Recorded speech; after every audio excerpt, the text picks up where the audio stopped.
Yo,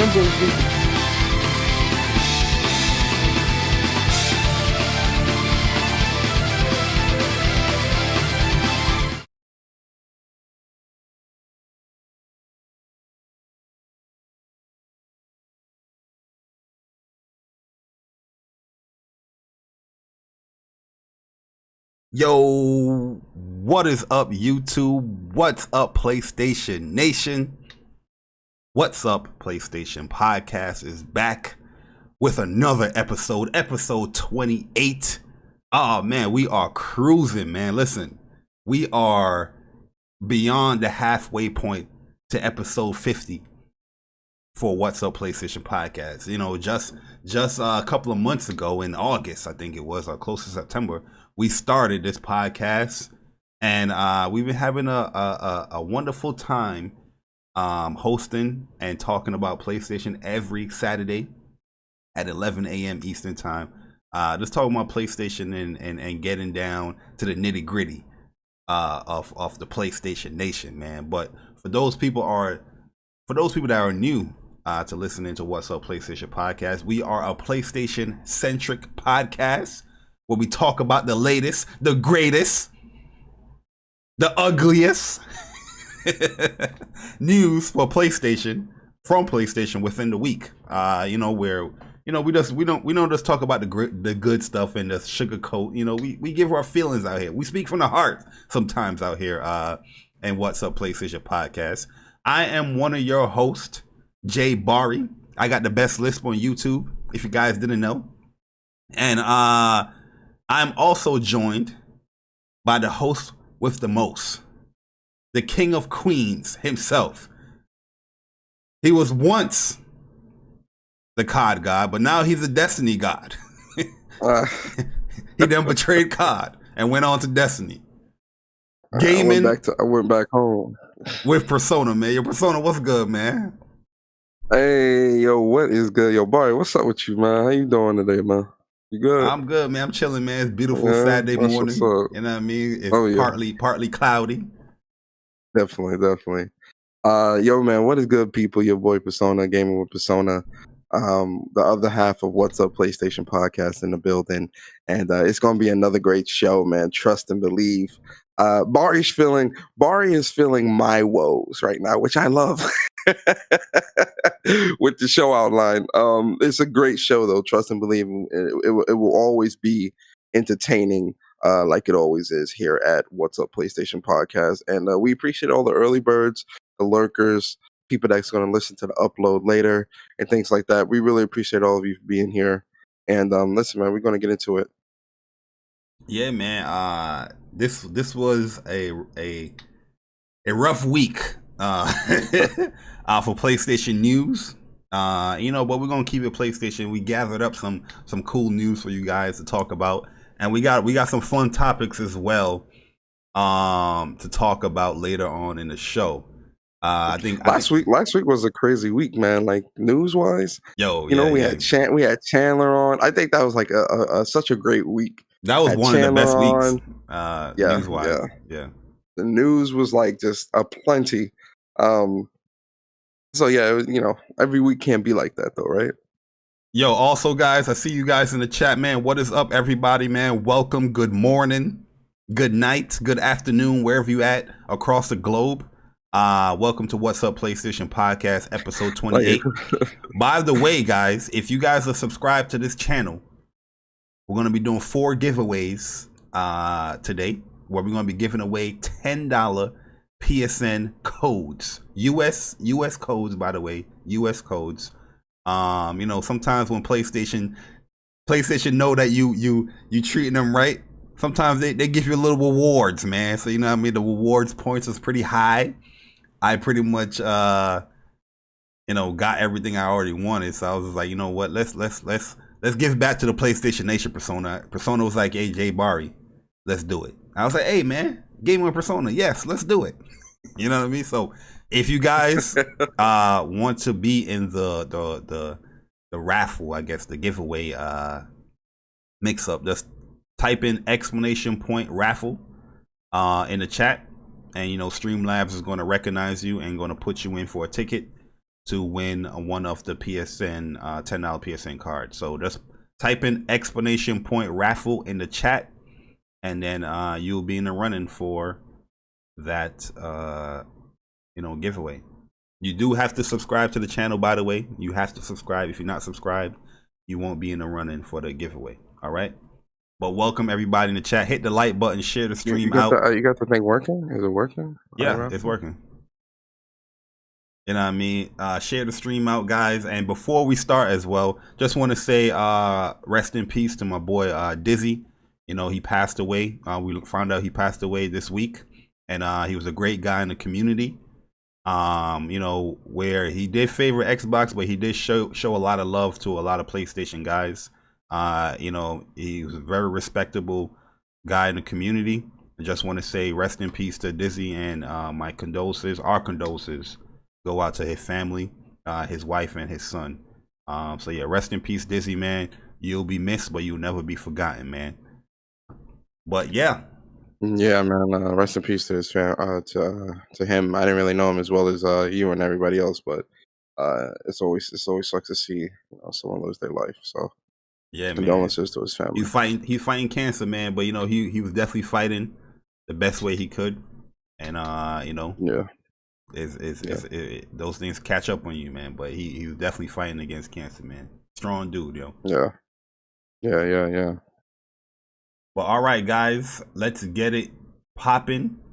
Where we're going to start this podcast is getting to the rigmarole of episode 28, What's Up PlayStation podcast. Once again, we're going to be doing 4 giveaways, guys. So all you got to do is pretty much type exclamation point raffle in the chat, and you'll be in the running for a $10 PSN code. So yo, Persona, man, you know how we start this podcast out. We got to talk about the games that came out this week, from the week of March 1st to the 7th. And it's a pretty interesting week, man. It's a pretty interesting week. Oh yeah. Where we got a few good games that came out here, man. A few good games that came out. And let's announce them to the PlayStation Nation. By the way, shout out to Push Square and what's the other site? PlayStation Universe for actually doing the games for the week, because some strange reason the PlayStation blog doesn't do it anymore. They used to do it. I guess other sites picked up the mantle to talk about what games came out throughout the week. But I don't know what's going on in that PlayStation blog, man. Get together, all right? But yo, first game we got here, Persona. I know you've been waiting for this. Did you pre-order this, right? Hey man, I had to pre-order that. I need that. Monster Jam Steel Titans Power Out Bundle. Woo! What a name. Never mind, I ain't pre-order that. Fuck.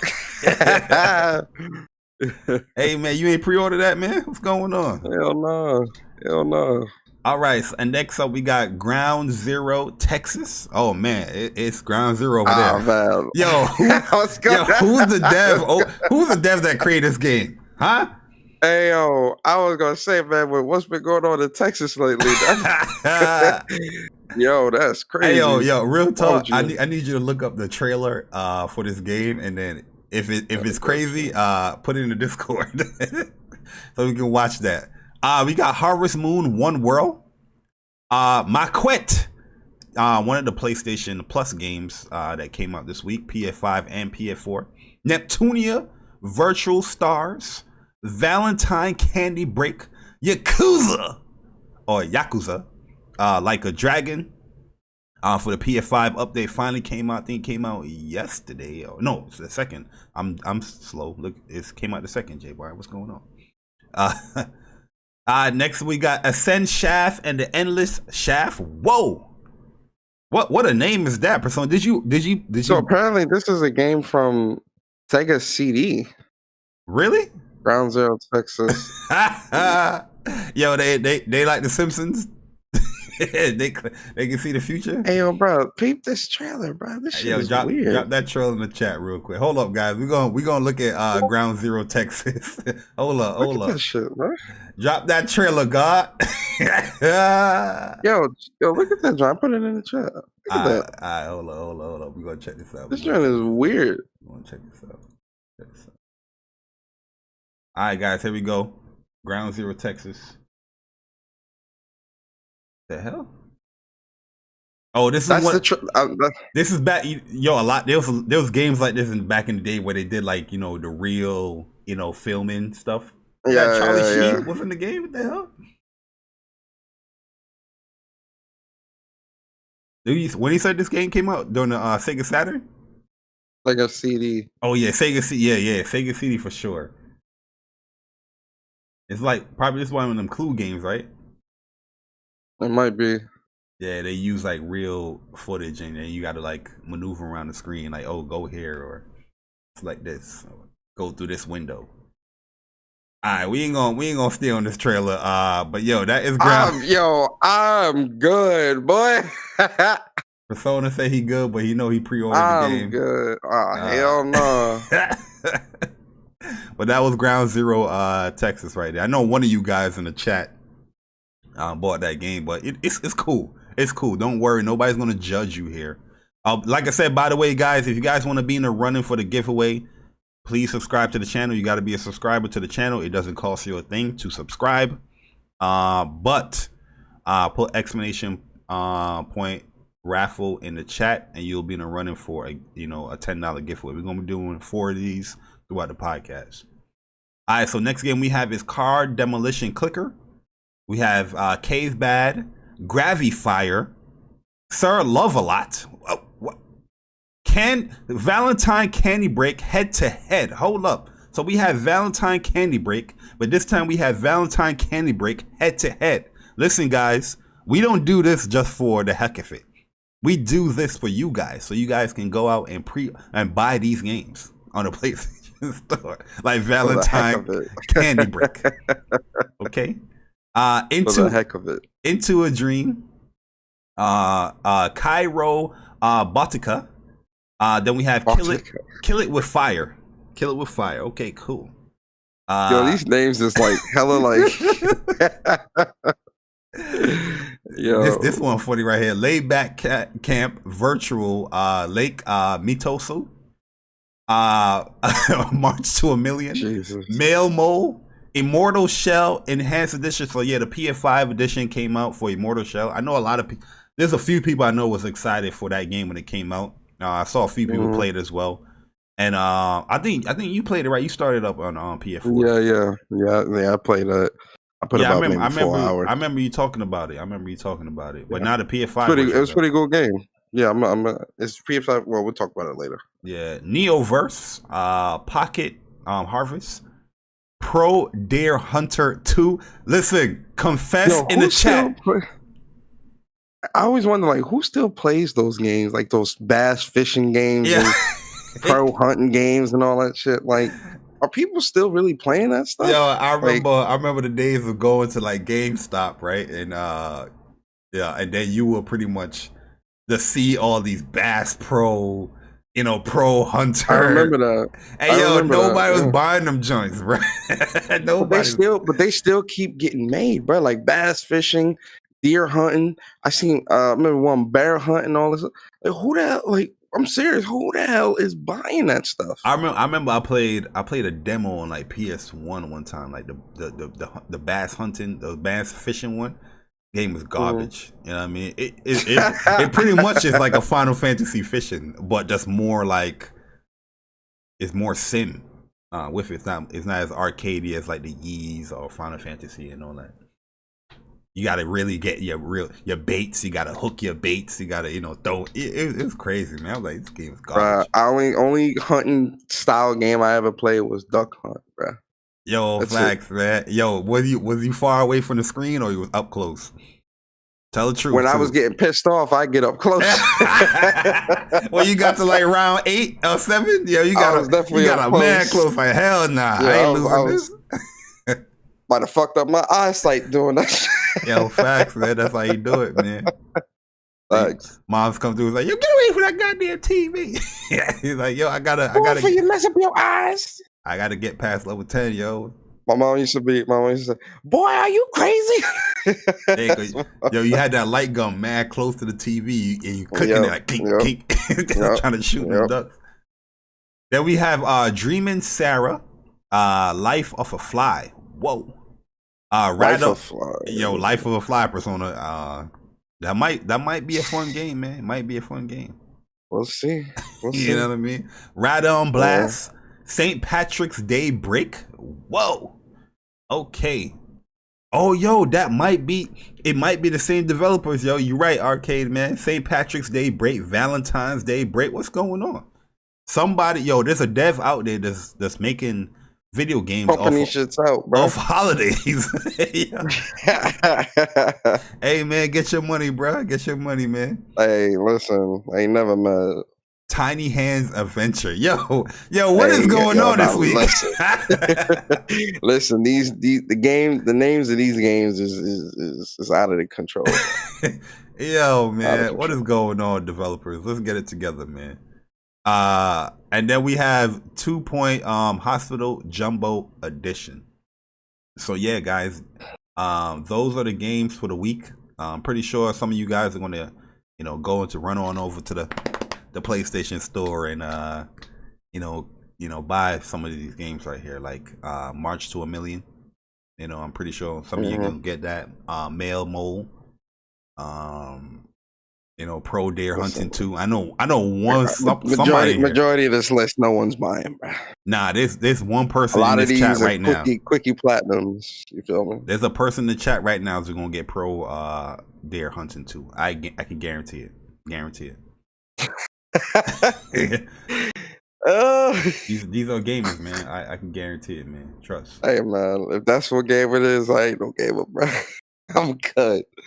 Hey, could you imagine could you imagine only playing deer hunting and fishing games for the rest of your life? You think you could do that? I couldn't do that. Not at all.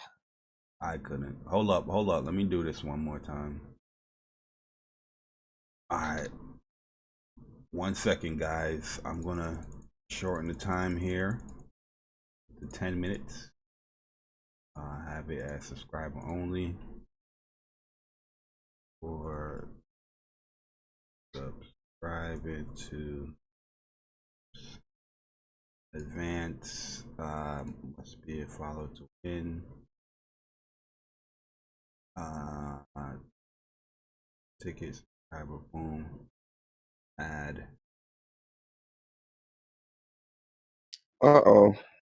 Looks like we having some technical difficulties. Nah, because they're not showing the names. They're not showing the names of the. That's what I was saying. Probably gotta. I'm gonna cancel it. But start it over. I'm gonna start it over. You know the vibes. You know the vibes. You know the vibes. Streamlabs can be weird. Are you on Streamlabs as well? I'm on the website. I can pull up. I got it there. Log in. My fault, guys. Give us a second. Yeah, we're gonna get it together, guys. We're gonna get it together. What is talking about profile? Oh, let me delete this. Did you sign in? Yeah, I'm in right now. I'm setting it up again. 1 second, guys. We're gonna start the show up. Thanks for forwarding. I don't know. I forgot where to go for the giveaway. You got to go to analytics. That's the widgets. Is it analytics? Ticket. All right. Let's see if it. All right, guys. So now we just started up again. We just started up another giveaway again. So just type in exclamation point raffle. Streamlabs is going to put it. Yes, they go Streamlabs right there in the chat. Just put exclamation point raffle. You guys want to win a $10 PSN gift card. Let me see if the names actually pop up now when you guys do that. But as we it should work. It should work. Let's see. As they recognize all the names, it is going to be recognized soon. Streamlabs. But it should be a message. Yeah, they're gonna message up soon. I guess it's slow today. Streamlabs is slow today, guys. We apologize. There we go. Enter. Oh no, that's the regular one. You gotta check the thing.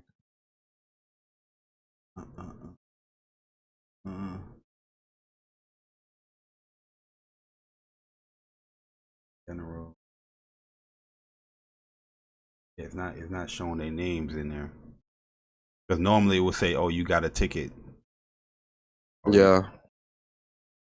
I'm saying, hold on. Let me All right, do the Persona. What? show. Do Yeah, the show. Persona Yeah, gonna do the work that show. out. All right, guys. So let's move on. Persona.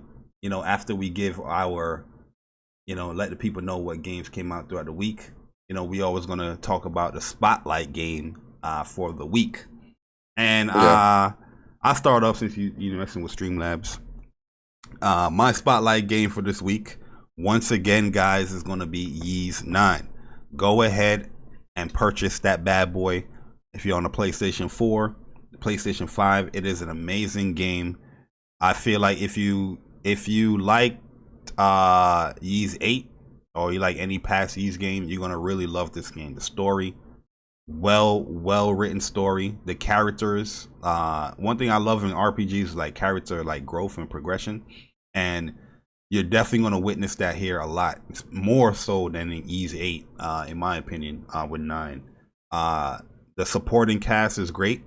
With the monstrums, um, the plot twists, I feel like it was much better than 8. In Ys 9, it just made more. It made more sense throughout the whole overall story. But yeah, the plot twist was great. The plot twist was great, and like I said, the battle, the action, the traversal, overall, is by far one of my top Ys games I've played. Yo, I'm still thinking of like part 3, because I love part 3. I love that. That was like my first Ys game. I love when they remastered on the PSP. But yo, Ys 9, man. Yo, go and play that game, guys. I'm trying to tell you, it's an amazing game, man. Action wise, great. Story wise, great. Characters is great. It's not as long as other RPG games. You probably beat this game. I'll probably say in like 40 hours. But if you want to get to the nitty gritty, doing all the side quests and leveling up, your characters properly, you gonna beat this like around 55, 60 hours. But yo, it was an amazing ride, man, and I highly recommend it for people looking, for RPG to play, to go and play Ys 9. So yeah, that's my spotlight game for the week. It's going to last time I'm going to spotlight it, but it's my spotlight game for the week once again. What about you, Persona, man? Yeah, man. So for me, I got to be honest with you guys. I kind of fell off of Destiny a little bit. 'Cause, I was playing a lot of other games. Destiny was doing certain things in the game that was really turning me away. Not it kind of like how was doing it, but COD kind of went way too extreme with it, right? Although I was mad with Destiny with the stasis stuff, and because even though I'm using it now, I still think it's a very new class and a very new like it's a do nothing class. If you could throw a grenade and freeze somebody and just shoot them and kill them, like stuff like that. I really don't have a lot of respect for that. You know what I'm saying? Mm-hmm. But when it what's the saying they always say? When you can't beat them, join. If you can't beat them, join them, right? So I was like, you know what? Screw this. Y'all want to play this game? Let's play the game. So I've been using the stasis and I've been wrecking fools. Y'all seen the tapes on Twitter. As you should. Y'all seen the tapes on Twitter, right? So my spotlight game this week, really, man, is going to be Destiny 2, right? I've been playing the game super, super hardcore all week. And listen, I've been, I'm for those that follow me or know me or know me, I am a huge Destiny fan, like huge. I've been playing Destiny since Alpha of D1 for years, right? And yeah, it works now. And with this, with Destiny 2, they did a lot of things wrong, right? And in the beginning, but they changed and fixed a lot of the stuff, right? Then when it came to you know, like the past 2 weeks, I want to say week and a half, I kind of got back into it. I was like, you know what, let me sit down and really play and really get through a lot of this extra content. They had a lot of cool exotics that I wanted to get. I never did the raid, so I was, the Deepstone Crypt raid. So I was like, you know what, let me do the Deepstone Crypt raid. Do all the, I wanted to do all that other stuff. And in the course of me doing that stuff, I was like, I fell back in love with Destiny. Like I was like, yo, man, like man, I love Destiny. I was like, yo, man, this game is just so fun, so great. And I know that I'm truly back into the saddle because I got all three of my characters to 1300 within the week. So I really am like hardcore back end, and I'm playing comp, playing trials, doing raids, doing all types of story stuff and all this stuff. Yo, man, I'm back in. I'm back in. And I said to Bari this week, man, this is COD. This is called part of this is Call of Duty's fault because I would be playing COD. Cold War would be my fallback go to. If I finish an RPG or if I want to take a break from an RPG and play something else, COD. No COD Sundays, no nothing, because COD Cold War is dog shit, man. You get what I'm saying? And to answer your question, Arcade, do you recommend buying the DLC for Destiny? I can't give you that answer because me being a Destiny fan, I'm gonna say yes. But if you're not really into Destiny, if not into grinding. Well, yes, but that's from me. Like, if he's not really into the. That's what I'm saying. He's asking you. Who gives a fuck if you're not into Destiny? He's asking, yo, should I get the DLC? Give him your answer. Stop with these gaming politician answers, Persona. I'm gonna kick this man this shit, man. So what was I saying, man? Other gaming podcasts, somebody asks him a question like, well, my answer is this, but if you're this. Who gives a fuck if you're this? What's your answer?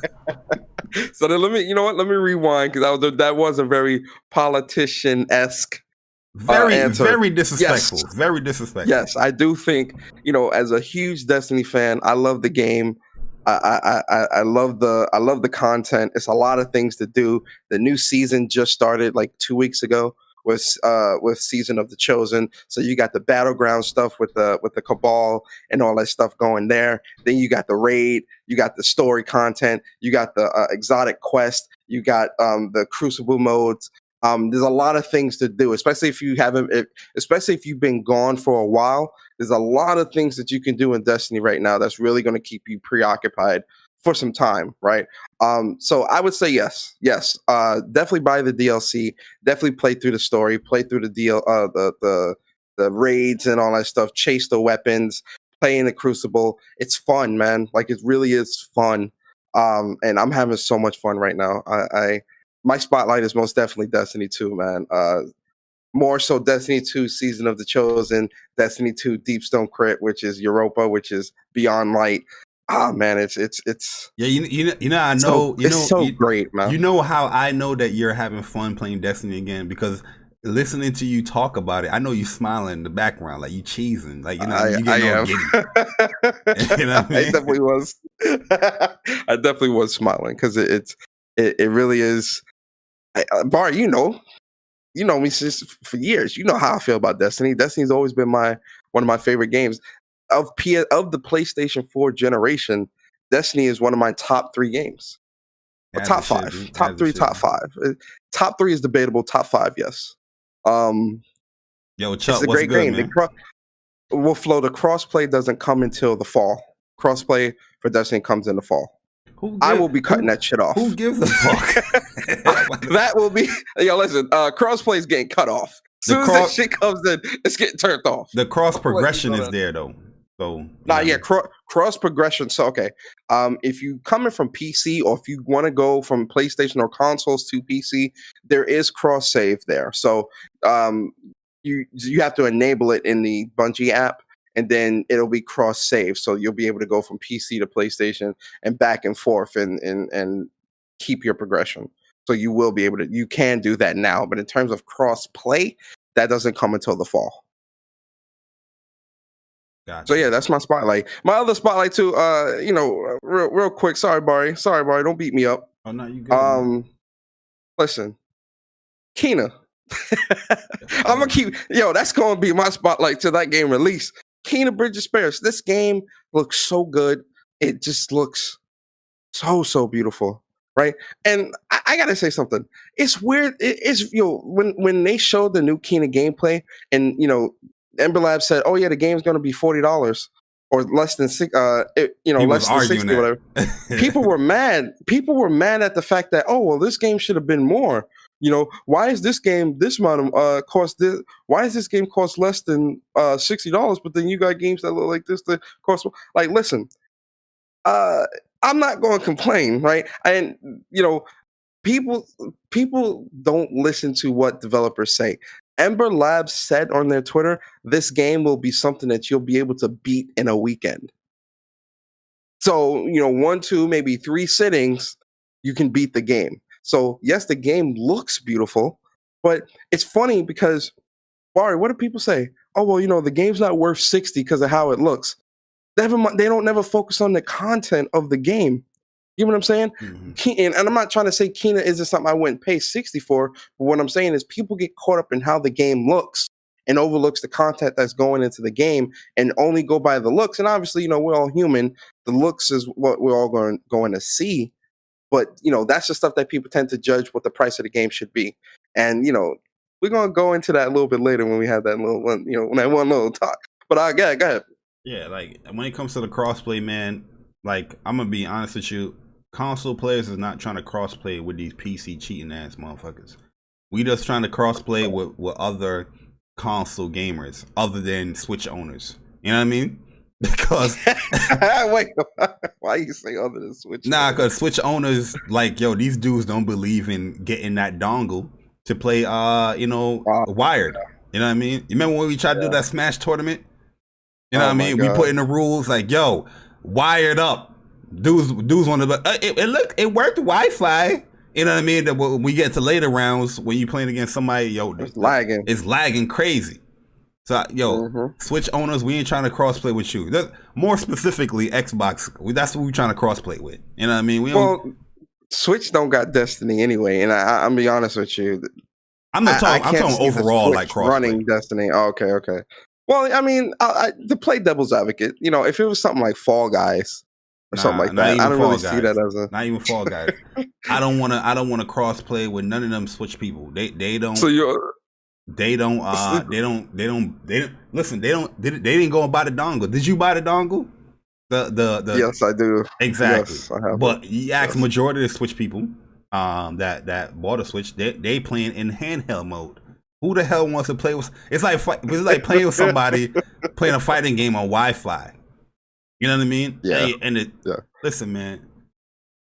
I mean, so realistically, I do agree to a degree. I agree to a degree because especially playing COD on PlayStation 5 and doing a crossplay with PC, it's disgusting, man. Like it really isn't an enjoyable experience because there's so many cheaters and cheating going on PC, and we've seen it in our matches, right? I don't want. Things like that is what will have me turn off crossplay entirely. Like I'm good. I really only do want crossplay between PlayStation and Xbox. I'm gonna be honest with you. That's it. And they don't. Some games it's on the crazy Switch, too how they don't give that option. Like, I enable crossplay, but between with who? Do you want to just have it with Xbox? Do you want to have it with PC? They don't want to give that option, man. Corny. Yeah. Like crossplay I won't say crossplay is bad. I think it's a great thing, but if they don't make you give you the customization, right, as far as who you want to crossplay between, if you know what I'm saying, say you don't want to play against PC gamers, you got to cut off crossplay entirely. You know what I mean? There's no option. It's dumb. And then for some reason, when you cut off the crossplay, it messes with the matchmaking because when you matchmake, I think it's only going to try to matchmake. I think it's only going to try to matchmake you with people that also turned it off or something, or try that first or something like that. It's weird that they don't really give you a lot of options on or a lot of control with the crossplay and how it works. Because again, especially with Call of Duty, I would only want to go against Xbox dudes. Like, they free too over there. But Persona, the first giveaway timing is up. Let's find out who won the first $10 PSN gift card. Y'all ain't catch what he said. Yo, God. This is a PlayStation centric podcast, man. We on. You know what I mean? But all right, here we go. Yeah. We're gonna do it live. We're doing it live. Ready? And the winner is that's the drum roll, by the way. Slink Slink PC. C. Yo, Slink, man. If you're not following us on Twitter, follow us at What's Up PlayStation on Twitter, and so we can DM you the PSN gift card. But shout out to Slink for winning the first gift card. Shout out to Slink, man. Congrats, man. Appreciate it. Appreciate you, man. Being a supporter. You are forever appreciated, man. All right, so we're gonna do the next one here. 15 minutes. If you just make sure you subscribe, guys, so you guys can win. I can control that while you do the hosting. I got it. Oh, all right, cool. All right, man. So next, we got some news to talk about, Persona, man. We got some news to talk about. Okay, Slink say he just sent a DM. I'm a DM you, Persona, all this stuff. Yeah, just send it to me. We got some news, man. As you guys see in the chat. Oh, I'm just gonna do the Amazon ones. I'll save the other ones for later. There's the Amazon one. All right, so you guys see the title of the podcast, man. PlayStation VR Spotlight. A lot of news came out for PlayStation VR. Where PlayStation this week they had like a spotlight on a lot of PlayStation VR games that's coming out. So we're here to talk about them and give our opinions, because I think VR is a very cool way to play video games. It's something very, very different when it comes to just immersion, when it comes to just like finding a different avenue to play a game. If you were looking for some type of innovation, you'll find it in some of the VR games. Some of them is the same thing, just in a different, viewpoint or perspective. But there are a lot of cool games that, add a lot of different ways to play a video game with VR. So this week they highlighted a lot of VR games that's coming to PlayStation VR. Shout out to PlayStation that is still supporting PlayStation VR, by the way. Where a lot of people said that, oh, PlayStation VR will be dead in a year. PlayStation VR about to go on almost 5 years. It came out in 2016. Almost 5 years it's about to be. This year is going to be 5 years.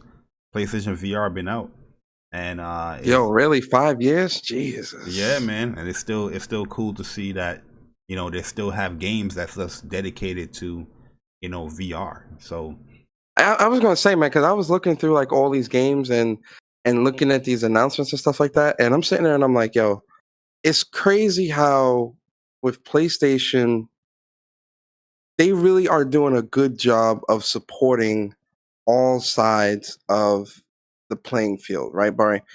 PlayStation 4 support was super strong. PlayStation 5 support is looking very strong, and they're still got developers that's dedicating their development power and time to PSVR, and we're getting a new PSVR in a couple years, maybe a year or two, whenever it comes out. But to see that games are still going to be coming out now, and it was a solid list of games, right? I think my favorite game, believe it or not, was After the Fall, and the expansive RP. Zenith was another one that I really enjoyed as well, right? To just see these types of games come together. Oh, actually, what's that other one? Fracked? Yeah, Fracked. I like that one as well. That cover-based shooter game was looking pretty cool as well, right? But just to see the support, the level of support that PlayStation is putting into PSVR and continually putting into PSVR, it really is a good thing to see, and it really makes me confident that when the new PlayStation VR comes out, we can expect to see the same level of support. Because, like you said, Barry, it's been out for 5 years, and PlayStation has continuously delivered with this product and with the games on this product. I think we can safely assume that with VR next gen, we'll see that same level, if not a high level support as well. Yo, OBJ, what's good, man? Yeah, I agree 100% with you, Persona, man. Like, just seeing that it's still supporting it fully, like, even developers is making games like this. You know what I mean? You're not seeing those little smaller type games. You're seeing some big AAA type games coming out for PlayStation VR still. It gives me high hope for the next generation of PlayStation VR. Even though I was going to, get that, that system anyway. it's still, you know, back in my mind, I'm like, yeah, this is good because they're still going to support it. You know what I mean? Which is great. And yeah, this is one of the games right here. It's an MMO, you know, JRPG game, Zenith. And the fact that they're doing it in VR, you know what I mean, it's pretty cool as well, man. You know what I mean? It gives me a lot of high hopes for the future VR. Yo, Sick, what's good, man? Shout out to everybody in the chat, man. We appreciate it. Once again, we're doing $10 giveaways, guys. So if you guys want to be in the running for a giveaway, just exclamation point raffle, put that in the chat, and you'll be in the running for a giveaway. All right, guys. It doesn't cost a thing to subscribe. Subscribe to the channel, hit the like button, share the stream out, and we appreciate all the support that everybody has shown to What's Up PlayStation podcast. But yeah, this is Zenith right here. And yeah, man, it's just cool to see that PlayStation VR. You know, all the doubters, you were wrong once again. You know, all the people that claim that, you know, they have these inside things on, oh, if people don't support it, PlayStation will stop doing it. Well, obviously, people are supporting PlayStation VR. And one thing I know, if you have a PlayStation VR, the attachment rate is pretty high. Where, you know, people was gonna buy the games. You know, yeah, it was a high cost of entry when it first came out. Yeah. But right now, legit, if you really want to try VR, like, you really don't have an excuse, man. Like, you know what I mean? If you have a PlayStation, you can run it. A regular PlayStation 4. It's pretty cheap now. I think you can get it for like $200. So they had a nice sale going a couple of weeks back. Yeah, man. During Black Friday, and the man. bundles be lit too. Bundle. Yeah, the bundles be lit. Yeah, this spotlight was pretty cool to see. I like the games that they were showing. It's pretty good plethora of games. Yo, Macho Channel, what up? Yo, OBJ, no space between the exclamation point and raffle. Just straight up exclamation point raffle. And you'll be in the running for it. But yeah, guys, you know, PlayStation VR still holding strong. Like I said, this year gonna be make it 5 years. In you know, in his lifespan, and I think they said that, is it next year VR2 is coming out, or they don't have a date? No, I think they said that they didn't say, they said, I think, expect more news or next year. We won't really expect to see something concrete until next year. Yeah, I would love for them to drop, you know, like the next version, you know, like next year, probably like holiday season or something like that. That would be cool if they would drop that, but you know, we'll see. We don't know. Yeah. Is Streamlabs bugging out again? Yeah, it is. Okay, hold on. Let me reset it. Just reset it. It worked for me. Oh yeah, I see your name. It worked for Jamar as well. I mean, I don't know why it's working for everybody else. I think because I put subscribers and mods. Did I just put subscribers? No, put everyone. Yeah, cancel and just put everyone, and just make it 10 minutes. All right. And then when you go to advance, you go to the subscribers get an extra ticket, something like that, like 2. All right. Because for some strange reason, Streamlabs work really well with Twitch. So when it's just say, if you just put it as the followers, it's gonna think it's like Twitch. You know what I mean? But we're gonna also just put everyone and just put, and then click must be a follower to win. No. Just put subscriber bonus tickets. Okay. Yeah, as 2. All right, gotcha. Well, all right, guys, moving along here. But yeah, once again, PlayStation VR, some great content coming towards it. If you guys are interested, still didn't get a PlayStation VR, I'm pretty sure you guys probably gonna wait it out. If you have a PS5, I can understand you waiting it out. But if you don't have a PlayStation 5 yet, like I really highly recommend getting a PlayStation VR. It's a really cool system. I think after you do all the setups, all the plugins, and actually put the device on your head and start playing some stuff, you're gonna enjoy your time, playing the system. But also moving along, so this is why I didn't want to put or shout out Push Square, but I gotta also shout out Push Square because they did something that PlayStation didn't even have the guts to do. You know what I mean? By introducing your PlayStation next generation PlayStation VR, You didn't even give us like a concept of how anything is looking. Well, Push Square put out this article here saying that this could be the next generation VR controller. So this is like a mock-up thing here, and it's a possible new Move controller. As you see, the analog stick in the middle. This is probably going to be the face buttons here. It looks very similar, but it also looks kind of, new. Have the trigger in the back here. I guess this is going to be like a handle that you have as well, or you put your fist through that. But yeah, I would have been happy if PlayStation, like, next generation VR. Can't wait to talk about it. We don't have the headset yet, but here's a concept of like the controller. I'm not saying this is the controller, but this is just a concept here of something that they pulled. I guess where they pulled this from? Wasn't like a patent leak or something? Yeah, see a patent leak right here. They dug up from Game. Yeah, it was a patent. Yeah, it was a patent leak. You know what I mean? They could easily put this up right here, man. It's like, yo, here's a concept of our next controller, and talk about the controller and then keep it moving. But no, we just want to announce new VR. See you guys later. With a PlayStation logo. Yeah, see you guys later. Have a good day. Good night. You know what I mean? I'm like, come on, man.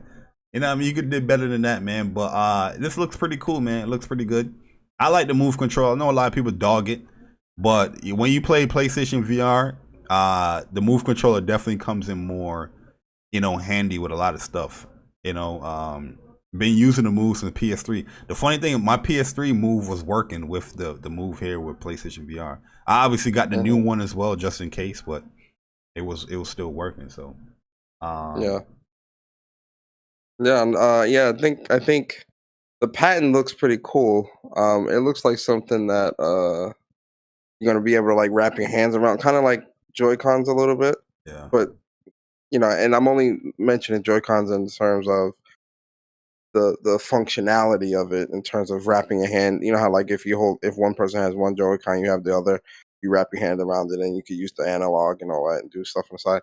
I think this is going to be going around the same route, which I think is pretty cool. I like this setup. I like how it looks. But I agree, man. I just feel like this is something that you guys should have. PlayStation. Any news would have been fine. This would have been fine. Yep. Right. But I think let me play devil's advocate here. With PlayStation, I think they're thinking. I'm assuming this is just me, speculating. I'm thinking that their thinking is, we wouldn't want to use a prototype image to display our new product. We would want to show a patent image, I should say, to display our new product. We would want to show our either a prototype in real time, or like a finished product of what we think the vision of the new controller would be. So I think that's why they didn't go with putting these, because these are patent images, right? For all we know, this is not what the controller will look like at all. You get what I'm saying? This could just be, a mock-up of something that, they can be thinking about. So I think that's why they didn't use this. But for me personally, I wouldn't have mind them using this and be like, hey, look, we're playing around with we're playing around with certain ideas of how we want the new controllers to look like. This is a prototype of a patent that we have that we think we might be going with, but subject to change, right? That could have been something they used, and obviously I'm spitballing here, but that could have been something that they used, and then kind of just going on with the conversation, and I feel like that would have sufficed. You get what I'm saying? Yeah, I agree 100%. You know what I mean? Like, the only reason I'm saying like bring up like the patent pictures is just like show something. You know what I mean? Rather than nothing at all. Like, I feel like that VR announcement, we talk about it a lot, but they highlight in VR this week, so we coming back to the topic. Like, that whole next generation VR announcement was a wash. Who's talking about the next generation VR right now? Nobody. The only reason why we're talking about VR because they put a spotlight on a whole bunch of slew of games coming to PlayStation VR within the year. But as far as the next generation VR, system, nobody talking about it because you don't have nothing to show as well. You know what I mean? Like, yo, really and truly, a lot of people don't read, man. You know what I mean? A lot of people, they see like, yo, a lot of people will see like, announcement for VR, and they will scroll, no picture. exit out that and keep moving. yeah, they'll exit out that joint, bro. They'll exit out that joint. That happens a lot. Trust and believe. Yeah, I know that happens a lot. You remember when we was writing for What's Up PlayStation website? Like one of the things I will say is like, yo, put pictures in the joint, yo, because you don't have no picture. You remember the Street Fighter articles? Yo, bro, did a Street Fighter article? I'll make sure I put every V trigger, every V skill in that joint. You know what I mean? Because yo, people can they can grasp it much quicker. Like, oh, here's a picture of what you're seeing. You're talking about. Yeah, look at the images and whatnot, and then have the text under. And it's funny because PlayStation Blog does a good job of doing that stuff with a lot of their blogs. But like these last like two blogs, like two or three blogs, like the State of Play blog, this PlayStation VR Next Gen blog, they've just been very bare bones and just like slapped. They seem almost slapped together. You get what I'm saying? The only thing I could say they did good with, you know, like post PS4 or incoming PS5. The only article I can say is when they introduced the DualSense, that was good because they had the DualSense there. They was talking about the stuff. You know what I mean? They were showing off the pictures. They had a little video. People was making, oh, look, they're doing this for a controller. But yo, people had the image. Oh, here's the DualSense. People was talking about the DualSense for weeks. How big it's gonna be? Oh, it's gonna be. Is the battery better? People was talking about a whole bunch of stuff.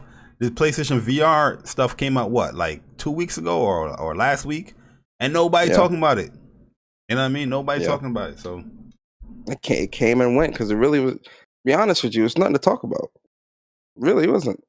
They ain't show nothing. They ain't. That's what I'm saying. Bro, it ain't nothing to talk about. They ain't show nothing, and they didn't. They ain't say nothing. They just said, "Yo, we're announcing the new VR, and we'll see you guys later in the year to talk about more news and let you know when it's coming out.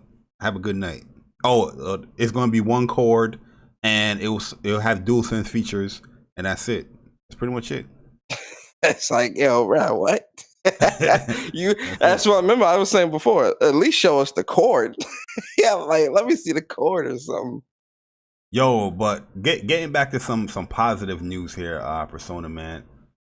Yeah. I think we're gonna like this news here, man. We're gonna like this news because we got a trailer to show you guys, and I'm pretty sure a lot of you guys already seen this trailer this morning. But the Anji, it is just good that we getting some type of news for a highly anticipated game that we've been waiting for. They came out this morning. You know what I mean? They looked at Persona. They looked at me. Me and Persona looked back at them. They looked back at us. We look back at them. Bandai say, yo, we got you. This is a little teaser, but we got you. Tales of Arise. New trailer came out. We're going to be getting information this spring. Spring is here. Spring is in the air. I can feel it everywhere. Oh yeah, spring is in the air. I can feel it everywhere. So I'm excited, man, that spring is pretty much almost here, and we're going to be getting more info for Tales of Arise. I think it's going to come out this year, Persona. What's your thoughts, man? Yo, man, this is I'm like, this is one of my highly anticipated games, man. Tales of Zestiria left a bad taste in my mouth a bit. Pause. Tales of Vesperia is really good, actually. I like it, even though like the combat is a bit dated, right? Then we go to Tales of Berseria, one of my favorite. No, it is my favorite Tales of game ever, right? Then they showed us the trailer last year for Tales of Arise, and we seen the combat, we seen the world. I was in love. I was like, oh yes, I need this right away. They went stone quiet because remember we were supposed to get this early this year. No, we supposed to get it early last year. Cause we seen this. No, I thought it was early this year. They have delayed this game stealthily. They didn't publicly announce it, but when it first got revealed in 2019, they said early 2020. They went quiet. Oh, it was 2019. Yeah, I got my dates mixed up, man. I'm still in 2020. Yeah, 2019, man. I was in love. Yes, it was supposed to come out early 2020. Mm-hmm. That got pushed back. We didn't hear nothing about this game last year. Nothing. Nothing. They were quiet. Now we're getting some news. This new trailer is really dope. We learned about the Donnas, which is the people that the main protagonist is trying to free, which I'm assuming is his people, right? We get to see the dynamic between him and the other character. I forgot the chick's name. We get to see a bit of the dynamic between them two, and based off what based off, and obviously it's small snippets, but based off what we've seen with that, I feel like the dynamic between them two is going to be pretty cool. I don't know if we're going to be getting other characters to play with outside of these two. That would be cool. I'm pretty sure. But even if it was just these two, because remember, she says, you can't use the power of the sword without me. So clearly they're going to be fighting together. Clearly they're going on this journey together. I'm excited. I can't wait for more news. I need the release date. That's getting pre-ordered as soon as the pre-orders go up. It's bought. Yo, so here's a tweet that they said is. They said spring is just around the corner. Ooh, I was like, what? I was like, huh? Spring is in the air. I can feel it everywhere. Oh, my bad. Okay. And we have been working hard to make it unforgettable. You know what I mean? Yeah, because they went dead ass quiet, bro. Like I was like, yo, where the hell is Tales of Arise? What's going on here? You know what I mean? So I would love a 2021 release for sure. That would tickle my fancies, especially summertime. Like giving me a new Tales game, say late July, early August. I'll be happy. My man, summer is kind of. I'm gonna be honest with you, boy. Summer is kind of spooky right now. Not spooky in a bad way. It's kind of scary, bro. Because we got Guilty Gear. Final Fantasy VII Integrated and Yuffie and Ratchet and Clank Rift Apart all releasing within a day of each other, right, Bari? Mm-hmm. Stick with me here. And then August we got Kena, we got Solar Ash in the summer, right?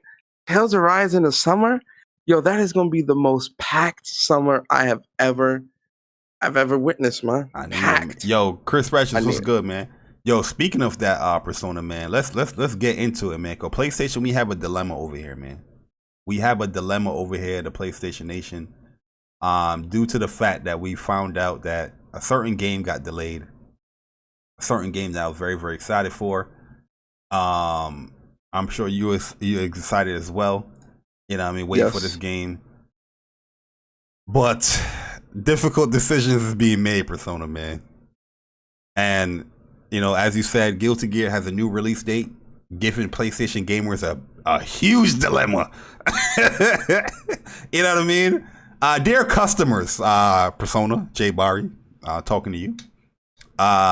We have made a tough decision to move the release date of Guilty Gear Strive, previously planned for April 9th or April 6th, for those that pre-order, to now June 11th. 2021. Since we have received valuable feedback after recent open beta tests, we like to make the most of this opportunity to provide the best game possible. We need extra time to polish some aspects of the game, such as online lobbies and server stability. We believe the best to use the extra time to improve the game's quality and provide the better experience for all our players. Thank you for your patience and understanding. Guilty Gear Strive development team. Persona. I'm hurt. I'll be honest with you, man. I'm hurt. I'm hurt for a number of reasons, right? So first off, I was really looking forward to playing Guilty Gear early in April because when you look at March, and obviously this is just my opinion, but when you look at March is pretty dry in terms of new releases for me and what I'm interested in, right? April, the beginning of April is pretty dry as well outside of Guilty Gear because Returnal doesn't come out until the end of April. So really, all of April was going to be dedicated to Guilty Gear, right? So the fact that that's not happening anymore hurts. I need to practice my Kai combos, Arcstrive. Like, what are you, Arcsis? What are you doing, right? The other part of it that's really conflicting for me, but because I had to really think about this as well, right? Between Final Fantasy VII Integrate, Guilty Gear Strive, and Ratchet and Clank Rift Apart, all releasing practically within the same day, uh, that's a really hard. That's a hard decision, man. Like when I heard the news, I was already like in my mind, like, yo, Final Fantasy and Ratchet and Clank, which first, which first, which first. But now Guilty Gear Strive, stress, Bari, stress. But I came to the conclusion, like, you know what? I'm going to play Ratchet and Clank Rift Apart first, and I'm gonna go through the game, platinum it, all that good stuff. Ratchet and Clank is gonna get my undivided attention first because I'm really excited for that game. It's a next gen title. I love the Ratchet and Clank series. I'm really excited but seeing Guilty Gear move into that territory, into that realm, it really does give me the summer to really dive into the game. You get what I'm saying? Yeah, I get what you're saying. I'm gonna be honest with you, man. I'm gonna definitely be on that episode, Yuffie, that Final Fantasy VII Integrate. Before any of this stuff, to be honest with you, man, I'm gonna keep it a buck. Ratchet and Clank might get pushed for me like the next weekend after. Like I have it day one, but as far as when I'm gonna really start playing it, I'm most likely gonna avoid Twitter too, man. I'll probably just log out of Twitter for that week because I know the spoilers are gonna come and all that stuff. But I got to put in the hours of Guilty Gear as well, man. Like. Yeah. Like I really felt like it sucks because I really felt like during the extra days of the beta, like I was really learning to play Strive. Like I was understanding like the fast RC. I was getting better combos with Millia now. Getting used to the buttons because there's certain buttons that I'm like, yo, like her two S's change. Her 5S is the same button, but it's kind of changed as far as like the utility of the button. Where I was getting punished like crazy. I'm like, what the fuck is going on here? Like, the hell is going on? Like, where's my Millia 5S, man? My Far 5S. But I was starting to understand, like, yo, okay, this is how Strive is being played. I'm not playing like Rev no more, man. So, like, yo, as I was practicing and playing the beta matches and all that stuff, like I was just like, I was leveling up like crazy, man. So I was like, yo, I was really excited to play in April. You know what I mean? Get some more of that concepts, like understanding more of that concepts, practicing more, playing online. But now you just gotta wait longer, and then now you're waiting longer to when two games that I'm highly anticipating. One of them I already played, but there's new DLC coming out, and Ratchet and Clank is a new game that I'm super excited for. But Guilty Gear is also a game I'm excited for, and they coming out. You got Final Fantasy Integrated the 10th, Guilty Gear, and Ratchet and Clank on the 11th, bro. Yo, this is a crazy ass dilemma. Yeah, there's also Nier Replicant as well. You have Returnal in April, but sometimes people, it takes a while for you to be. I forgot about Nier. I forgot. I totally forgot. Not saying Nier is a forgettable game. I'm saying in June, what's it called? Deathloop comes out too, bro. No, June. No, May 23rd. Oh my god! Yeah, May 21st. Right, we got time. We got time. We got. May 21st. Yeah, I was about to. May 21st is so May 7th is Resident Evil 7, Resident Evil 8 Village, which I'm excited about that. And then Deathloop is May 21st. So you've got time with Deathloop. Okay, Deathloop cool. But I agree with you with the Guilty Gear, right? Because the way I do the way I do my labbing is I just press buttons a little bit and do like stupid stuff just to kind of get a feel for everything. Once I started fighting online and fighting, you, Dre, Chuck, and playing randoms online and stuff like that, I really started to like understand Kai and like how he can move, and then macroing the dodge button to a button. Oh yeah, like really just frees up me being able to like just do so much more. So when I was in a lab, I was trying to practice I was trying to practice getting the right spacing between jumping and dodging back or dodging forward, and doing my heavy to kind of master that to keep people at bay, and really just practicing my spacing and my movement around the stage. You get what I'm saying? Mm-hmm. And I love playing in the lab. I love the lab, man. Like the lab can really be an exhilarating experience, um, especially if you're really into fighting games. And it sucks that it's being pushed back so far because I really was enjoying my time with it, and then it was just kind of just gone. But I'm like, oh, it's coming in April, pause. So I really don't have that long to wait. But seeing like all the way to June, and then seeing everything else that's there, I'm hurt because realistically, Guilty Gear is not going to get touched right away from me, man. Like it really, the way I'm looking at it, it's not. It's as much as I love Guilty Gear and love this game, it's not going to get touched until third. You want It's going to go you want to Ratchet and get Clank. that Ratchet and Clank PS5 experience. Yes, it's going to be Ratchet and Clank, Final Fantasy VII, I'm with you, Bari. I'm playing through the entire story, like the entire game, getting that platinum again. So that's 2 playthroughs. The Yuffie DLC, getting all the trophies in that. Then I'll get to Guilty Gear. But this is where my dilemma, because between Ratchet and Clank and Final Fantasy, that's easily going to leak into July, right? So you get maybe a month or so with Guilty Gear, right? Then you get into August, and it's Kena.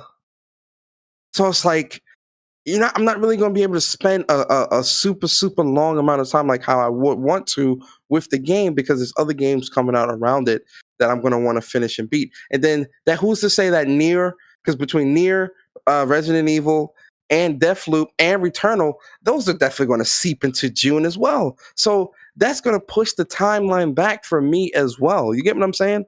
With all those games and all that stuff, no one's burning through all those. You get what I'm saying? So it's like, man, as far as like anticipation, like it's crazy how in 2 days, like 3 of my most anticipated stuff is coming out in 2021. Like Ratchet and Clank is one of my most anticipated.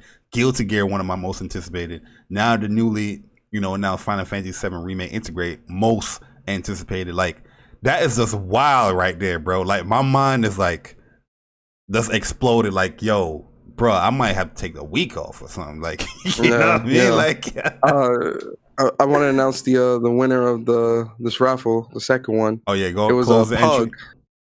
Yeah, closed it already. It's Pug. Yeah, Pug won. Yo, Pug, man. Shout out to Pug, man. Yeah, shout out to Pug. Hit us up on the WUPS channel, man. Get you this code. Yes, sir. But within the news, we also got 2 characters. Well, these characters already got announced, but we finally got some more gameplay showing with Angie, Mito, and Ino. The legendary boss character in Guilty Gear.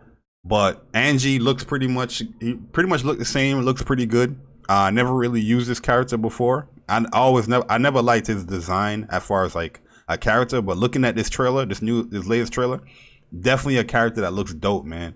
And I like his fireball game. If you have a good fireball game with me, man, you most likely gonna win me over. But I'll be honest with you though, bro. Ino is definitely looking like that character that I might have to, put in the repertoire, yo. Right there's the fireball where I'm talking about. So the butterfly is back. With Angie, this is a major part of his game right here, where he would throw it on knockdown. He would throw this fireball, the butterfly, and if you block it, cool, you block it. But there's a follow up to it where you have this overhead. I guess they have an eagle now. It would be the butterfly will come down. And this is where the mix-ups comes for this character, where he can go low and go for a grab. The pressure comes real.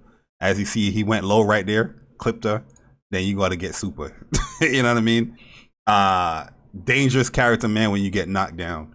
But yo, Ino. Yeah, Angie looks funny used, but when I was watching Ino, she looks. Ino. I'm not gonna lie, she looks really, really good, man. This is a character right here. It doesn't matter how good your defense is. You're going to get opened up with this character, yo. Yo, look how much overhead she's did. And by the way, all the overheads that she do in this trailer, she can easily go low as well. You know what I mean? Or cross you up with her dash. Because her dash is different. You know what I mean? Like this character, it's going to be super strong. Look at this. Look at this. Look at this, bro. Yo, you're going to get opened up, man. Her high lows is crazy. Punish. Yo, I can't wait, man. It's gonna be a crazy time, man. It's gonna be a crazy time with this game, man. Watch this sequence. What she's gonna do right here. Watch this sequence, Persona. This end sequence that we gonna look at this. Look at this right here. overhead, overhead, overhead, boom, got clipped. He ducked and got clipped into super. Bruh, this character's OD, dog. She's gonna be fun. Yeah, you can't push block in this game where you got to use your just defend. So if you just defend while you faultless defense, the pushback will be much more, further back. You know what I mean? So you got to use a little meter to get a little pushback, but it's not like Marvel pushback. But yeah, man. Both characters look insane. You know what I mean? But I definitely gonna learn Eno for sure, because there's no way I'm gonna have people to free me up with that character and not know what she does. You know what I mean? So if that's unavoidable. She's gonna be in the lab. But yeah, man, Guilty Gear got delayed, guys, unfortunately, but it is what it is. But let's go into this PlayStation news right here, Persona, man. Cause me and you, we talk about this, people ignore us. People like, we don't know what we're talking about. And I'm not talking about as far as just, PlayStation has announced that they're going to be discontinuing their movie and TV purchases and rentals, right? For the PlayStation Store. And yeah, I agree with a lot of people that nobody was really purchasing or renting, movies or TV shows from from the PS Store. They were most likely using like other service apps like Netflix and Hulu and stuff like that to watch their content, which I agree. But the whole point of what I'm talking about is that don't get it twisted. If the support is not there for something or it has shifted, PlayStation will do changes. And this goes back to the whole games on PC. I know it's a reach where I'm talking about movies and TV shows, but it goes back to if the support is shifting as far as PlayStation Plus or whatever like that PlayStation games to PC can come much quicker than we think. If people are really going to support on PC, because this is the statement here. What they're saying. Let me go and read the statement. It said, at SIE, we strive to provide the best entertainment experience for PlayStation fans. That means evolving our offerings as consumers' needs change. As the consumer needs change, Persona. We've seen tremendous growth from our PlayStation fans using subscription-based and ad-based entertainment streaming services on our console. With this shift in consumer behavior,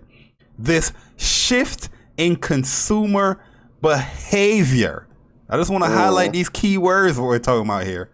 Consumer needs change, shift in consumer behavior. We have decided to no longer offer movie and TV purchases and rentals through PlayStation Store as of August 31st, 2021. When this change takes effect, users can still access movies and TV content they purchase through the PlayStation Store for on-demand playback on PS4 and PS5 or mobile devices. We thank our fans for their continued support, and we look forward to further enhancing the entertainment experience for PlayStation. This is not enhancing the PlayStation experience. This is cutting back. Diminishing. This is diminishing. This is not enhancing.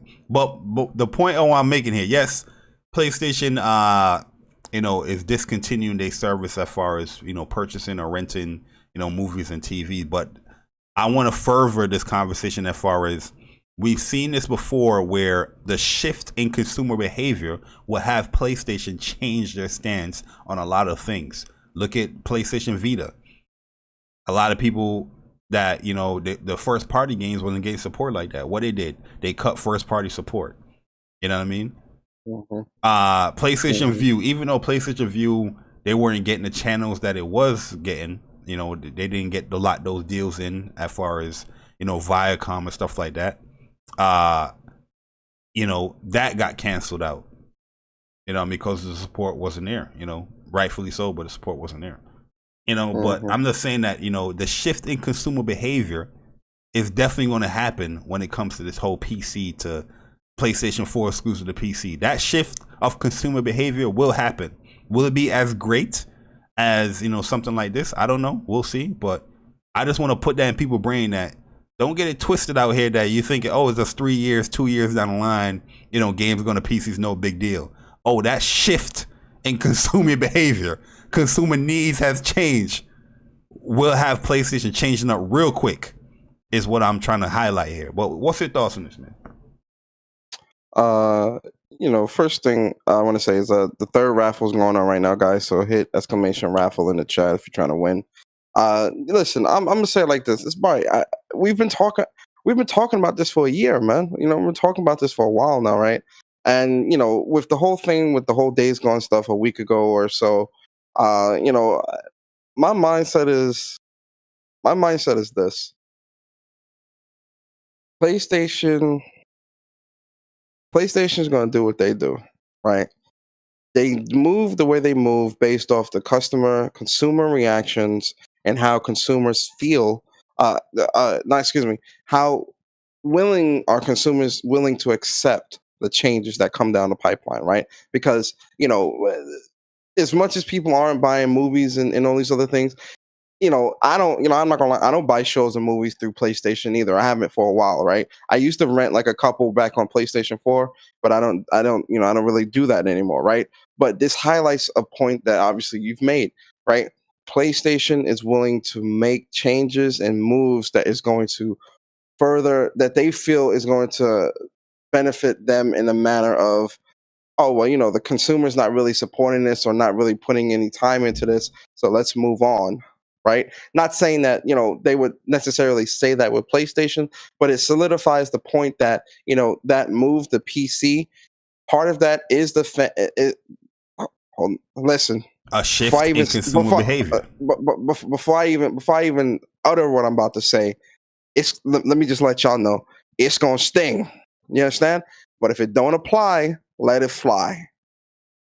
Part of the reason why PlayStation is beginning to push these games onto PC is because that support. They want extra support. Some of these games didn't, you know, Days Gone didn't. I don't think Days Gone met the marks of what a lot of people thought it would, especially in the PlayStation camp, right? But listen, you know, PlayStation fans, some of this is on y'all. I'm not talking about this movie stuff. I'm just talking a lot of stuff that's happening with these games, right? A lot of people aren't buying that stuff with some of the games. But seeing PlayStation be so adamant about moving forward with a lot of this stuff or moving past a lot of this stuff, it sucks, man. It sucks. It's like you see the writing. It's crazy because it's like you can see into the future, right? Almost. Because you see the writing on the wall, Bari. We see the writing, and it's this. It's like everybody else doesn't see it, or they see it and think it's not that big a deal. And it's like, you know, I'm looking at it, or we're looking at it, and I'm like, yo, look, you know, 5 years down the line, if these things do happen, how I think they will, the conversation is going to be, oh well, where did PlayStation go wrong? 5 years ago, we were trying to explain to you what the situation was. We were trying to tell you there's a shift in consumer behavior. You got to understand these marketing words here, man. You know what I mean? This lady right here, Vanessa Lee, she is a pupil for under Jim Ryan. You know what I mean? She's a pupil of Jim Ryan. I guarantee. Because look at the words that she's using. We've seen tremendous growth. PlayStation fans using subscription-based and ad-based entertainment streaming services in our console. With this shift in consumer behavior, we decided no longer to offer movie and TV purchases and rentals through PlayStation Store as of August, right? So they're canceling something, but yet they're canceling something. They're decreasing the actual service, you know, providing the service, right? But they're saying here, look how they ended this article. This is what people is not reading this part right here. The only parts people are reading is this part right here. and this, right? They're reading the title, bro. They just reading the title, man. And this is be real here. this is what they're gonna take here. We thank our fans for their continued support, and we look forward to further enhancing the entertainment experience on PlayStation. The PlayStation fan that is, PlayStation can do no wrong is just like, yeah, man, I can't wait for them to enhance it. But they didn't enhance anything here. They took something from it. Rightfully so. Yeah. Like the support is not there as far as people purchasing it. But what I'm highlighting once again is that the fact that when support is not there, PlayStation is willing to cut something off. And I'm not saying that it's going to be right away. There's people going to still playing consoles. But I'm saying that when that shift of consumer behavior keeps continuing, later on you're going to say, we're putting this day and date.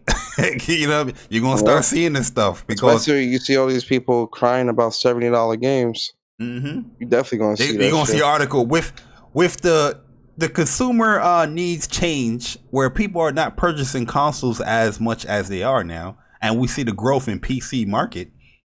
With the shift of consumer behavior, we're now going to put our games day and date with PC platforms. Yep. Starting with the Epic Game Store, because they got an investment in that. And all of you guys go, you guys going to add. What went wrong? No, they're not going to do that. They're going to add me and you, Persona. They're going to be like, CJ Bari, Persona, we told you. That's what they were trying to do just the last time with Days Gone. They're telling me, they told me. They're like, CJ Bari. No, fool, I told you. Yeah, they was like, CJ Bari, if he wasn't so delusional and didn't see this move coming, you could have saw this move coming a mile away. I'm like, what? I'm delusional. Okay, man. Craziness out here in these gaming streets, man. But at the end of the day, PlayStation wants you to buy it. It is what it is at the end of the day. Yeah, as my man Jack moves it is what it is. But moving along, we got some crazy little news here, right? And this is more like speculation rather than news. But in a week of like dead news, we can speculate, right? Dr. Uckman, aka Neil Druckmann, out here tweeting, and he said enough is enough. Okay, enough is enough. I'm sick and tired of BG, OBJ the Don, Jap Move Johnny tweeting me about factions every goddamn minute. I could tweet about, hey, I just bought a new home, and BG run into my tweet talking about, hey, we're factions. You know what I mean? The man is walking his dog. He's like, lovely day at the park walking my dog. Jap Move Johnny. Hey, we're factions. JiggyMerch.com. You know what I mean? Neil Druckmann say, enough is enough. That's it. I'm making this tweet. If you tweet at me asking about a future project, I can't say anything. Please be patient. We have several cool things we can't wait to share with you. As soon as we can, we will. Persona, we have several cool things?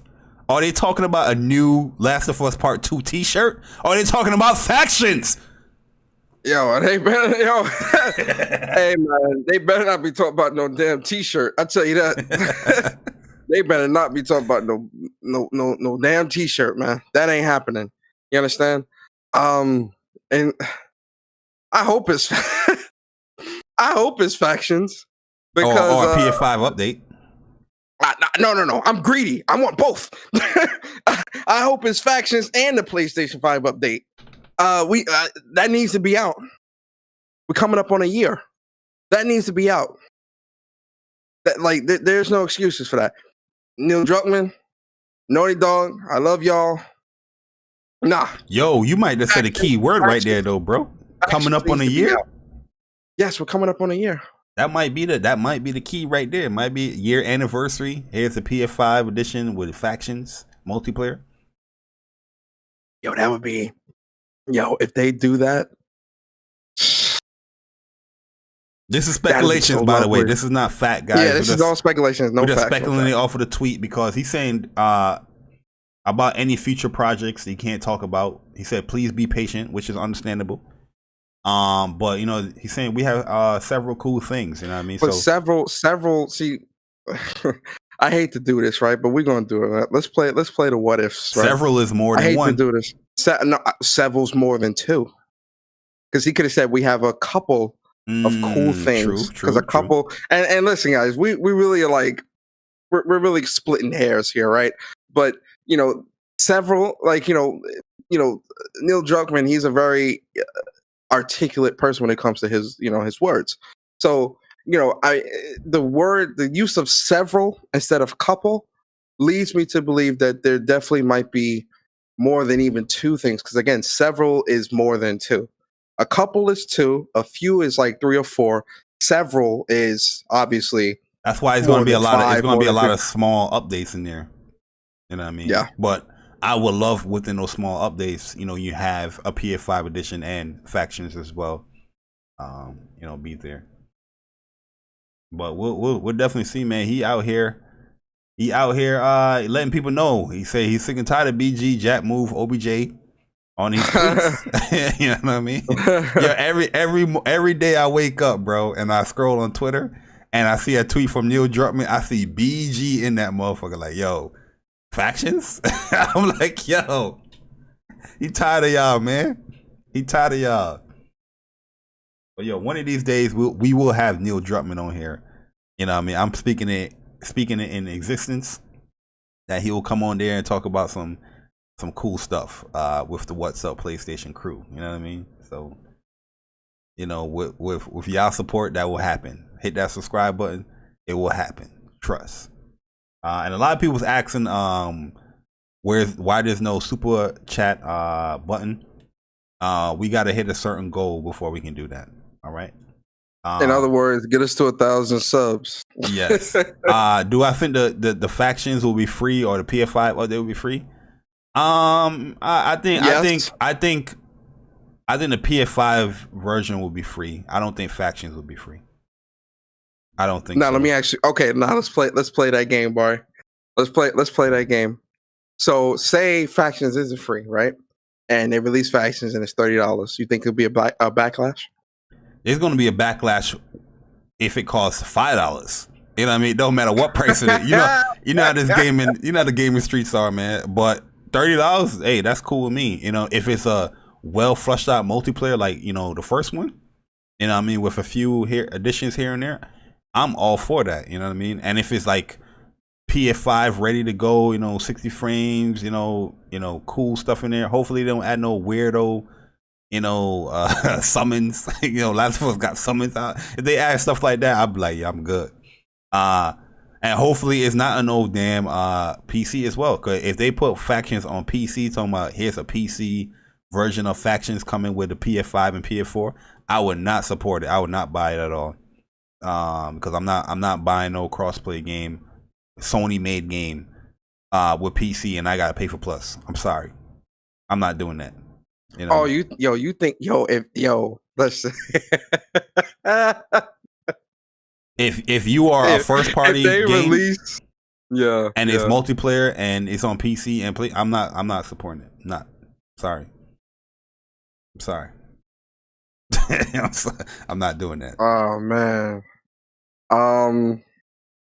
that would be real shot, if they if they announce like Last of Us 2 on PC and all this other stuff, like why do I don't know, man, stuff like that. I don't think they're gonna be on PC though. Can I go on a tangent real quick, Bari? Am I allowed? Yeah, You're the host this week, so I gotta ask permission. This is my thing, right?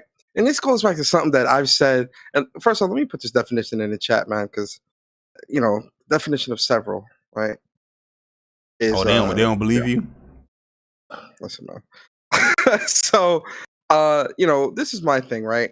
With PlayStation fans, man, like you've gotta put your PlayStation fans first, your consumers, the people that have been backing you. Like to have stuff like this come out, oh yeah, on PC as well. Like that really, dampens on the experience a little, like on the excitement a little, because it's like, damn, bro, like, save that for like another time. I feel like, right? Because for lack of a better term, fuck PC. You get what I'm saying? Excuse my language, guys, because this is a PlayStation centric podcast and we try to keep things PG rated here, PG-13. Yeah, I've been here, cursing since episode 1, man. My bad, guys. That's true. But realistically, fuck PC, right? Because it's really about PlayStation fans. This game resonates with PlayStation fans. This really should be something that's made for the PlayStation fan base, PlayStation fans. If they come out and say, "Oh yeah, coming out on PlayStation 5, PS4, PS5, and PC," it's just like, yo, like who gives a fuck about PC? Like, get out of here. Like, no, like nobody wants to see that. No PlayStation fan wants to see that. No PlayStation fan cares about that. No PlayStation fan is trying to see that. Now, a couple months later, if you do it, whatever. Like, but in that moment, especially with Last of Us, where a lot of people resonate with this game, this is a lot of PlayStation fans' favorite game of all time.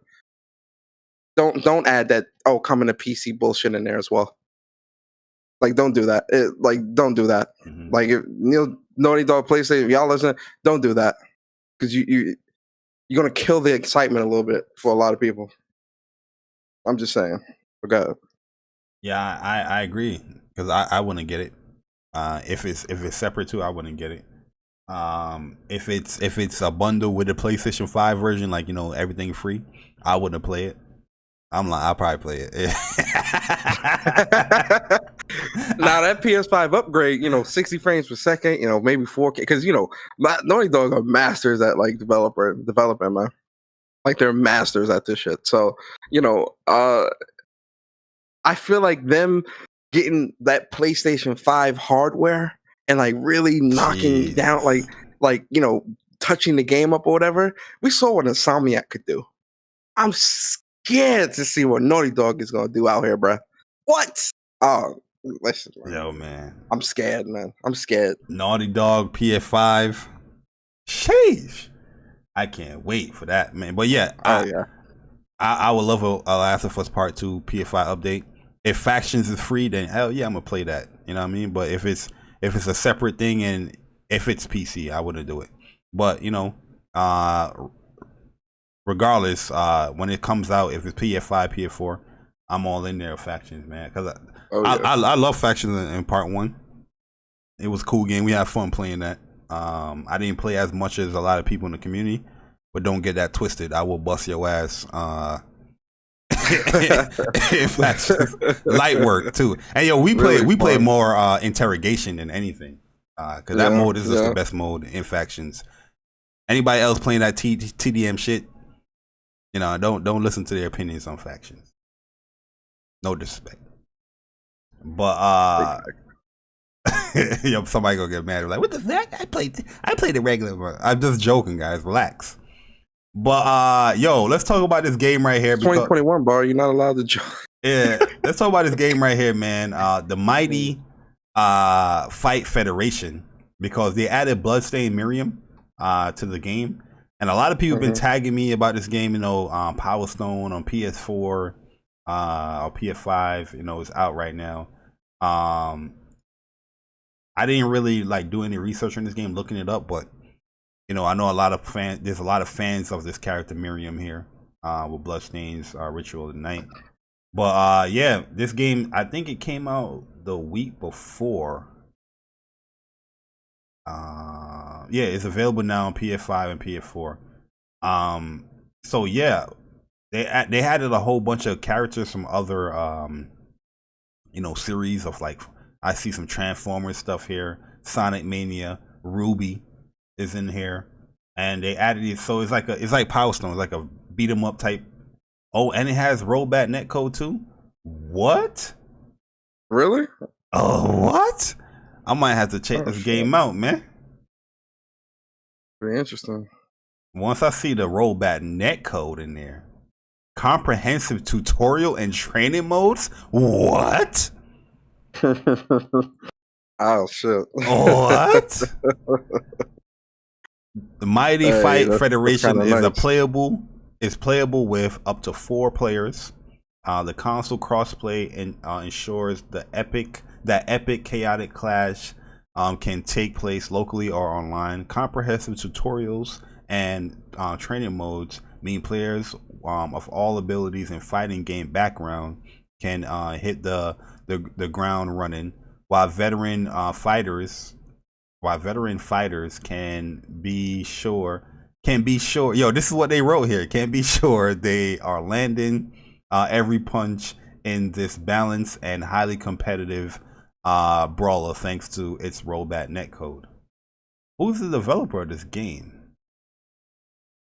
Forthright Entertainment. Oh, okay. So yeah, Toe Jam and Earl in there. Luke Ukulele is in here. Miriam is in here. Might have to check this game out, man. Do a stream on this real quick. You know what I mean? It seems pretty cool. Yeah, it looks interesting. I know people have tagged me on Twitter in it, but I never really looked at it. I didn't really know about this game, to be honest with you. But it looks pretty cool. I would definitely give it a try. Not right now. I got too much to play. Yeah, true. But a lot of y'all want to, Jay Bari, check out this game. But y'all don't want to try what's it called? Jump Force. Even though Jump Force is not a great game, as far as story wise and all that stuff. You just hate why nobody wants to try it, bro. No, but I'm talking about people were tagging me like, yo, they had this character in here. Jump Force is like the ultimate anime game. Everybody here love anime. The actual battling online is pretty good in Jump Force. It's just like the graphics is not the greatest and the story sucks. Mm-hmm. But overall, like the gameplay in Jump Force is great. But Yeah, real quick, shout out to Lorenzo Carson, man, winning the third code, man. Hit us up on the WUP's Twitter, man, for the code. Yeah, shout out to Lorenzo, man, winning. Lorenzo, DM us. What's up, PlayStation on Twitter, and Persona gonna send that to you right away, man. But yeah, man. Yeah, Jump Force definitely got better. Yo, Arcade, they're not playing. Trust me, man, they're not playing Jump Force. It got much better, man. Man, I played the beta. It was ass. Bro, that's a beta. It's a beta. Yo, matter of fact, the beta is probably the best version as far as build. Because you can do the most craziest shit in the beta. Now they kind of limit you a little bit of what you can do. I wish they would bring the beta build back. You know what I mean, with everything they have right now when it comes to Jump Force. Yo, so you're saying that the game is in a worse state now at full release than it was? No, I'm not saying a worse state. As far as the state isn't a great state, but I'm saying as far as like what you could do combo wise, and when you get a hit from on your opponent, you can do some crazy ass combos in the beta. But it limits you as far as like how much hits you can do within a combo. Their combo structure, they kind of limit you with it now in Jump Force, where certain things don't work anymore, like using assists into like a heavy. They would drop the opponent right into like a invincible state where you can't touch a person until they get back up. Before they didn't have that, which was hot, which was crazy because you did some crazy ass combos, but now you can't really do that. But moving along though, man, on fighting games, Andy Bogard, one of the Bogard brothers, got announced here, and he looks good, man. Never was an Andy player, but his new design in KOF 15 looks really good, yo. I like the new design for him, man. What's your thoughts, man? Was you an Andy guy, Persona? No, it's Terry. Oh, you was more Terry? Yeah, I was. Of course, man, Terry. Yeah, Terry was the best. He was a cooler brother, yeah. Yes, he was. Always was a Terry guy. But Andy looks really good though. Like he looks really nice to play with. I probably won't play with him per se when this game comes out, but I can see a lot of people gravitating towards him. He's got quick, and he's got looks like he's got like good corner pressure. Yeah, like you see right here, he just did like nice little corner pressure midair. Yeah, it looks good. I like him. Yeah, like 15, I think you're gonna have like probably like 40, 45, 50 characters in this game. You know what I mean? But yeah, I think he looks cool. The redesign, yo, everybody so far is looking really good as far as their redesign. In 15, man. So yeah, and it just announced that they are working on rollback netcode. So that's also a good thing as well, because one of the worst things about KOF game, especially with 14, was that netcode. Ooh, that thing was bad. You know what I mean? Yo, and trust me, we tried our best to do a tournament for 14, but nah.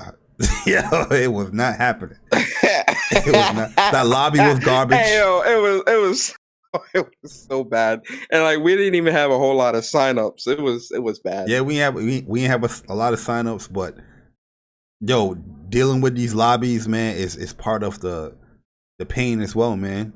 You know what I mean? Like you got bad netcode, but you also got like a bad lobby system. It's just like, oh man, too much, too much. But Terry, not Terry, Andy, he looks good though. I like his super too. His super looks really cool. Yeah, Andy looks good, man. I like the redesign. Looks pretty cool. Oh nah, Cold Blood Sensei. I'm not sad, man. I'm good, man. I'm happy, man. Rollback netcode is being announced for KOF. I can't wait, man. A lot of these developers, whatever you need to do, go and talk to the Guilty Gear Strive devs. You know, the person that did the rollback implementation. You know, do what you got to do. and implement that into your fighting games, man. I want all these fighting games to roll back netcode like Guilty Gear Strive. Yo, if BB Tag Grand Blue announces we're having rollback netcode, same rollback netcode like Guilty Gear Strive, yo, I'm over there PF5 booted up ASAP. Especially with BB Tag. I ain't played that in a minute too. You know what I mean? And yeah, let's implement it, man. Implement it. It's much needed. You know, you have smaller developers that's implementing rollback netcode. Remember that game Omen and Sorrow? I know a lot of you guys didn't support that game, but that game that game had rollback netcode. The online was amazing in that game. You know, the fighting mechanics they could have worked on, but the online was really good. Yo, Wavy, what up, man? It was really good. So any game that has rollback netcode fighting game, I'm going to support it, man. I don't give a damn what it is. I will support it. I even bought, I don't know if Mortal Kombat have rollback, but it got good netcode. I bought that game. I don't like Mortal Kombat. You know what I mean? So it is what it is, man. I support good netcode in fighting games. Bucks. Yo, 100%. Persona. Yo, last news before we get into our topic here. 2K boss woke up one of these mornings and said, yo, I'm sick and tired of being sick and tired of these cheap ass gamers, and was just slapping them up in the face here with his takes on $70 games. 2K boss believes players were ready for $70 game. We want to ensure customers feel like we deliver much more than we ask. And you know, the whole price hike, $70 games, a lot of people's upset about that, but here we have a pretty prominent boss, you know, 2K games, made NBA 2K. They said, yo, they feel like the $70 price tag is rightfully so. You know, it's a great value proposition for what you're getting with the stuff they're delivering, especially on next gen. And what do you think? Do you agree with him, man? Do you disagree? Do you want to go back to $40 games, $50 games? What's going on, man, for AAA products? What's going on? Let me know. So it's something. When I was reading this article, right, Bari, something jumped out at me, and this is something that I've been trying to explain to people for a very long time, right? Keep the article up on the screen, so because I see the paragraph there. It's something that, you know, I've been wanting to you know, I've explained to this numerous times to people, because when you look on Twitter and you hear podcasts and things like that, a lot of people tend to contribute the price hike of $70 to PlayStation and Sony, saying that, you know, ultimately saying that it was PlayStation who garnered or ushered in the inception of $70 games, which is incorrect, right? So let's read that section. Paragraph 2. The first publisher to officially announce a PlayStation, and this is what I don't like either about this article and the person that's written this, because they too are trying to attribute that $70 price tag to PlayStation. No, the first publisher to officially announce a $70 price hike to consoles, not just PlayStation. Nah, I think we'll the only reason why they is. do that because it's more of a PlayStation centric site. Doesn't matter. Quote unquote. Doesn't matter. Centric site. Doesn't matter, in my opinion. But the first publisher to officially announce a PS5 price increase was Take-Two with its next-gen version of NBA 2K21. Right? That's very important because PlayStation wasn't the one to usher this in. Now, did they adopt some of those changes? Of course. It's a business. It's the industry. The industry, as much as, console war things and things like that happen on Twitter, the industry talks to each other. PlayStation, Nintendo X, they all talk to each other. Take-Two they all talk to each other. Okay, it's business, right? Now, in terms of $70 games, again, Mr. Zelnick, Strauss Zelnick, he makes a great point where he says that there's a lot of replayability, and the last time there was a frontline price increase in the US was 2005, 2006. And that's when games went from $50 to $60. And it was even a backlash for that back then. Mm-hmm. Listen, guys. Guys and girls. You want bigger games? You want better looking games? You want games to take advantage of all this new hardware and do all these different things. Not only that, but cost of I hate to get into the real world aspect of things, but because I see a lot of people, they'll say, "Oh well, they should be able to use that money for microtransactions and all sorts of." My answer to you is, why are you pocket watching? You make how much money you make? What you spending your money on? Yeah, stop pocket watching. Why can't the developer try to get extra money to support their studios? You know what I mean? Yes, you're buying the game, you're getting everything in the game that you bought, but if you want to further support the developer and the developer is putting that in their game to have people support it, like microtransaction, I don't see an issue with that unless it's like implemented badly. You know what I mean? Yes. So, when I look at games being $70, I don't have an issue with that because I feel like we long overdue for that anyway, right? But I see, again, we see what's going on in the community where a lot of people are trying to revert, not even back to 60, to $1 to $10 to a subscription model. So I don't have a problem with $70 with the way games are being created, built, and all these different things. If the game is great and if it's something I'm anticipating, I have no problem spending 70 or, in this matter, getting the deluxe edition, $80 for a game. Because I don't mind supporting the developer. I don't mind supporting my hobby. And I don't mind, listen, I don't mind. And that's just me though, right? $70 games, either deal with it or don't. This deal with it or don't buy the games. That's really how I feel about it. Like, at this point, is there a game? I'm tired of saying the same thing, man. Is there a game right now that you felt that came out that didn't deserve the $70 price tag? It's not that much, by the way, but is there one that came out that you felt like this shouldn't have been $70? Cold War. Oh no, yeah. That's me just talking out of anger. Nah, Cold War, it warrants that because the PS5, if you play that single player, that junk looks amazing. Buttery smooth. Yeah, not Cold War. Honestly, trying to think, no, because even the games that released on PlayStation, Demon Souls, you gonna tell me Demon Souls wasn't worth 70? You see how the game, since everyone likes to go off looks and not substance, look how beautiful the game looks. Are you crazy? You think time and effort didn't go into that? It's funny too, right? Because a lot of people that don't buy games or wouldn't support these developers always have something to say about the price of games and these different things, right? Mm-hmm. And what it goes back to for me, right, is if I'm for the developers, yes, this is their passion, but this is also their job and their livelihood and how they make their money, right? wouldn't you want to support someone that's trying to provide an entertainment or a service to you, right, Bari? Like, wouldn't you want to get paid? Bari, would you go to work? Bari, would you go to work and not get paid? Like, no. I'm sure you, Bari, you love your job, right? You love what you do. You love your career, right? You've been working in it for X amount of years, right? Yes. If your job said, we know that you love working here so much, you do such a great job, we're not going to pay you, but we still want you to come to work and have that same enthusiasm.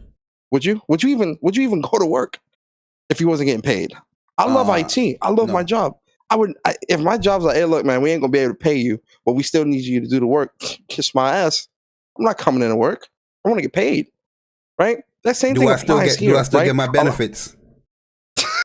Fuck the benefits. I want the money. Hey man. But when it comes to a lot of people and the way they look at game development and the price of games and things like that, I don't think a lot of people tend to put themselves in the shoes of the developer and realize it's a job where they need to get paid, right? You want to get paid at your job, right? And you want to get compensated and all this other stuff, and you want a raise and all this other shit. But that's and that's what people don't understand either, right? Everyone wants a raise, they want monthly raises, they want bonuses and all this other shit, right? A lot of people that work at these jobs don't realize the business side of what goes on when it comes to those types of things, right? If you're getting a $10,000 raise, that money's being pulled from somewhere, right? Or there's some type of backfill or compensation or something going on to offset that extra $10,000 that you're making. Because if a company has an off year, they still need to be able to pay you that extra $10,000 on your salary, right? So if the company's having a great year and the whole company gets, raises and all this other shit, right? And, everyone's so happy, but then the next year, their numbers are down. I still need to get paid. How do I get paid? Do I take a price cut, a salary cut, right? Or do they up the price of products to compensate, right? And I guarantee you, everyone that's working at the job is going to say, well, up the price of the product because I love my salary. I'm not giving up, mama, right? Or if they do get the salary cut, they're ready to leave the job, right? People don't put themselves in the shoes, man. You get what I'm saying? Listen, gaming is my hobby. It's been my hobby since I was a kid. I've got no problem spending $70 for games because clearly people don't understand inflation. Clearly people don't understand how business works. Clearly people don't understand how the economy works and how you're supposed to put money back into things that you support.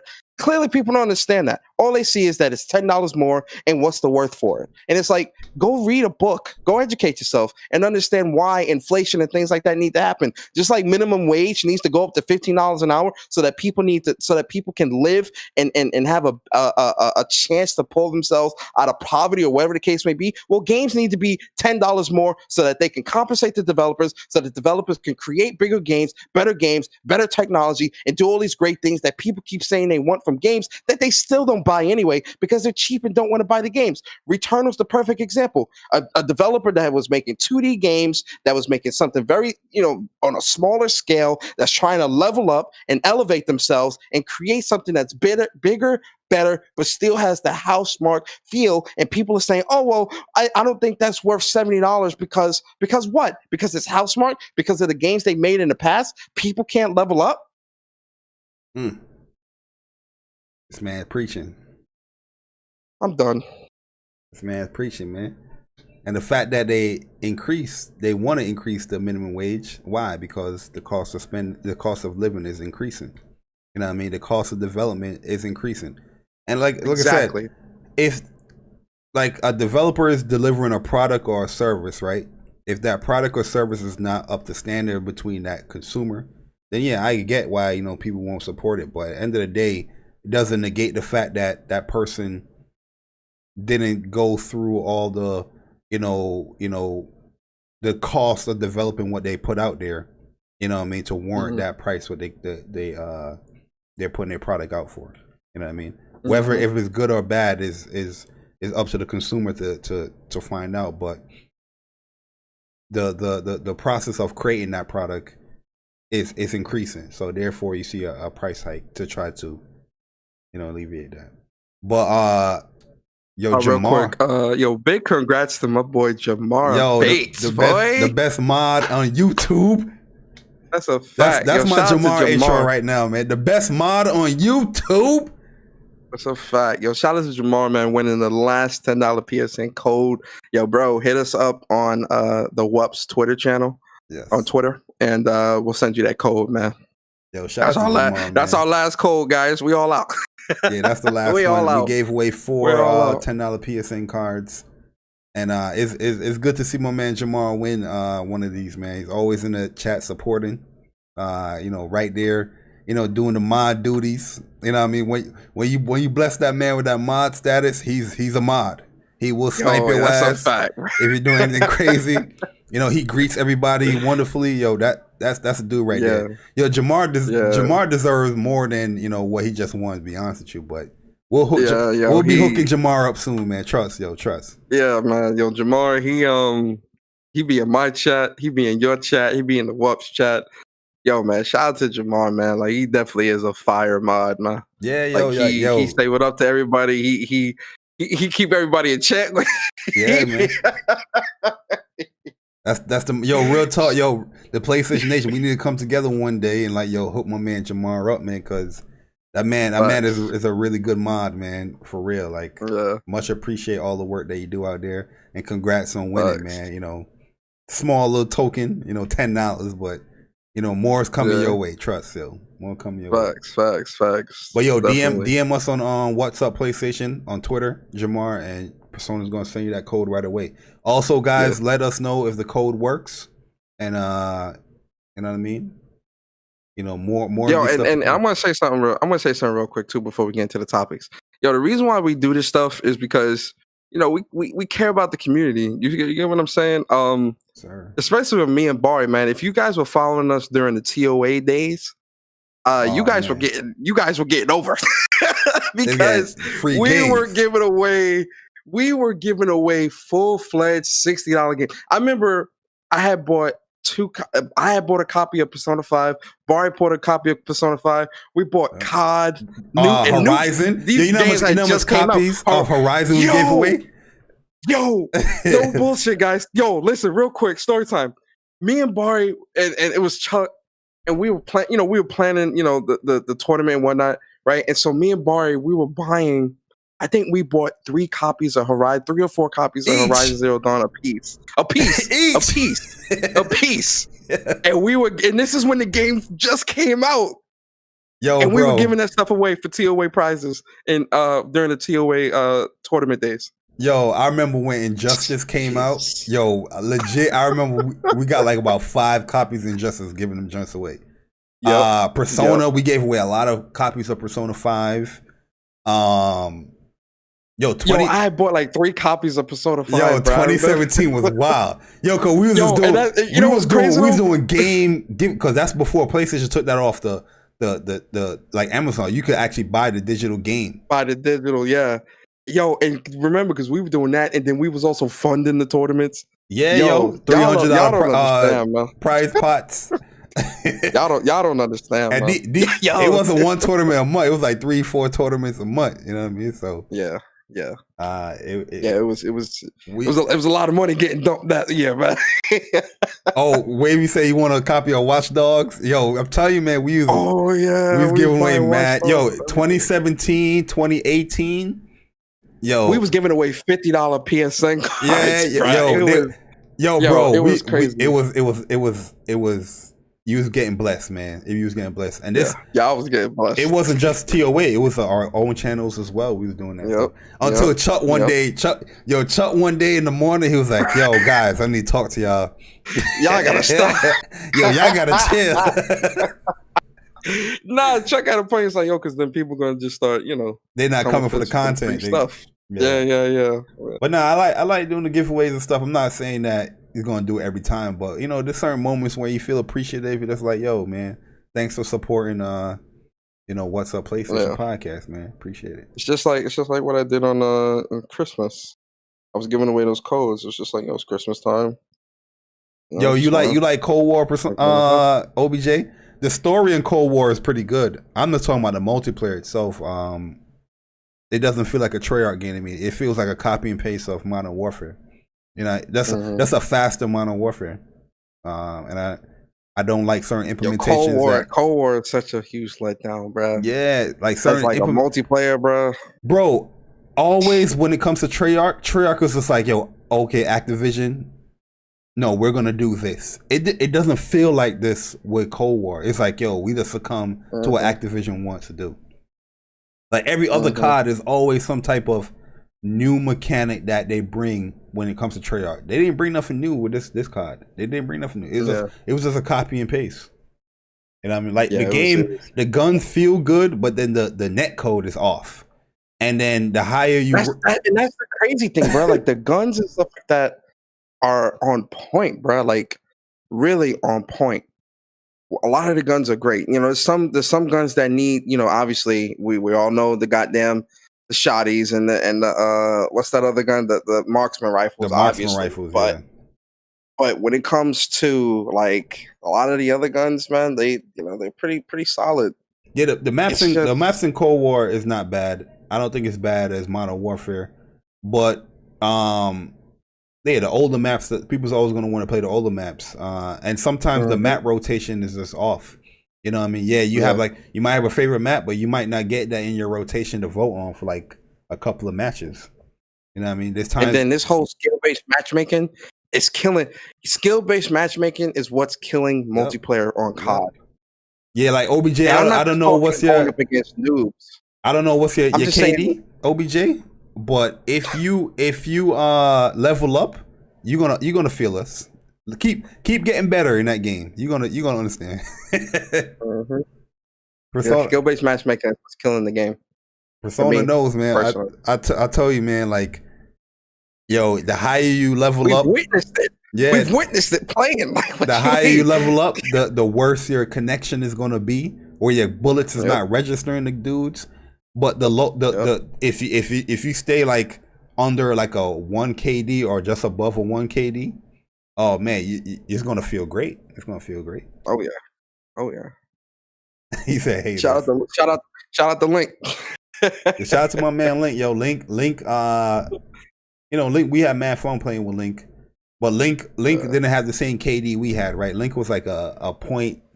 He was like a 0.58. You know what I mean? Down there. And me and Persona, we almost maxing out like, at a 2. I think Persona was like 1.7. I was like 1.8. I was like 1.7 or something like that. And we played with Link, and yo, it just felt different. Like the game felt smooth. We was killing people. It was like, yo, are we playing Call of Duty? It's the same game. It felt like the old days, man. But yo, when we link back up with us, me and Persona, back to the rigmarole. You know what I mean? Bad connections. The ping is up to like 70, 80.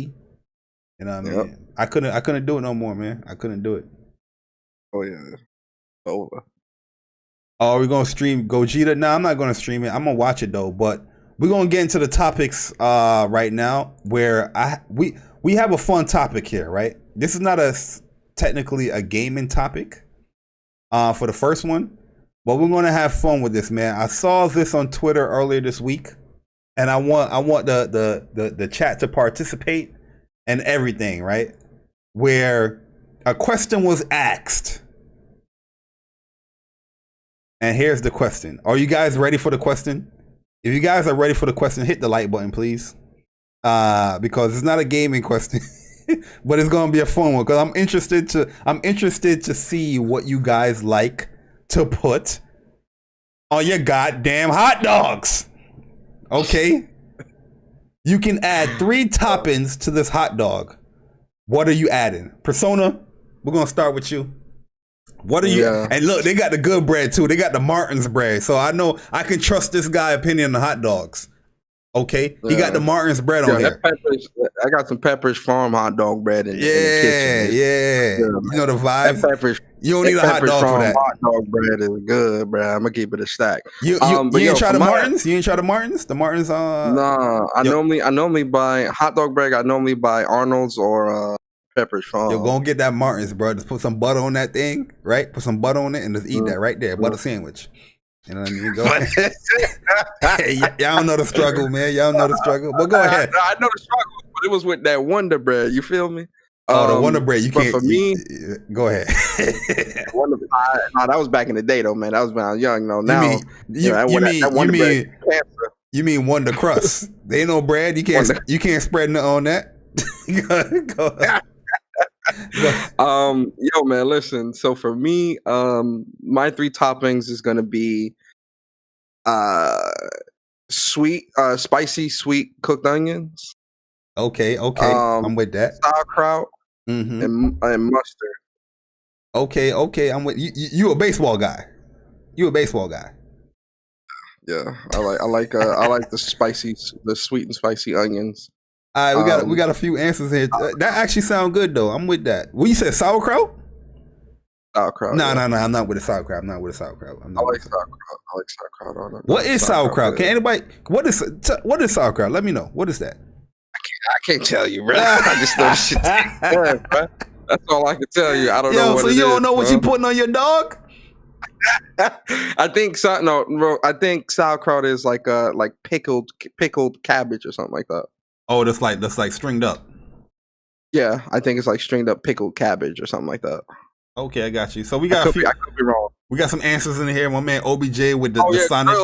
Grilled. I mean, listen, a ball hot dog would do you justice. You understand? Don't sleep on the ball in the pot hot dogs. You understand? Oh yeah. But a grilled hot dog. Now, if we try to get super, you know what? Let me stop playing. Let me pull out the Persona answer. Oh wait, they asking if it's grilled or boiled? No, they're saying I'm not sure. I'm saying grilled or boiled. Either or is good, but a grilled hot dog will do you justice. Now, if we're doing grilled, we're gonna wrap a piece of bacon around the dog, poke some holes in it a little bit, throw it on the grill, right? Still putting some sweet and spicy onions on it. But yo, we're gonna put some cheese. They don't know about the cheese dogs, dog. Cheese on there, you feel me? Some cheese. And yeah, man. All right, here we go. We got a few answers in here, right? OBJ, he said chili, cheese, and coleslaw. You know what I mean? That man made a Sonic the Hedgehog dog, a Sonic dog, right there. Man. Shout out to OBJ. We got Arcade with a chili, cheese, and onions. Okay. Yo, though. About your channel said, I ain't telling no man's what I put on my hot dog.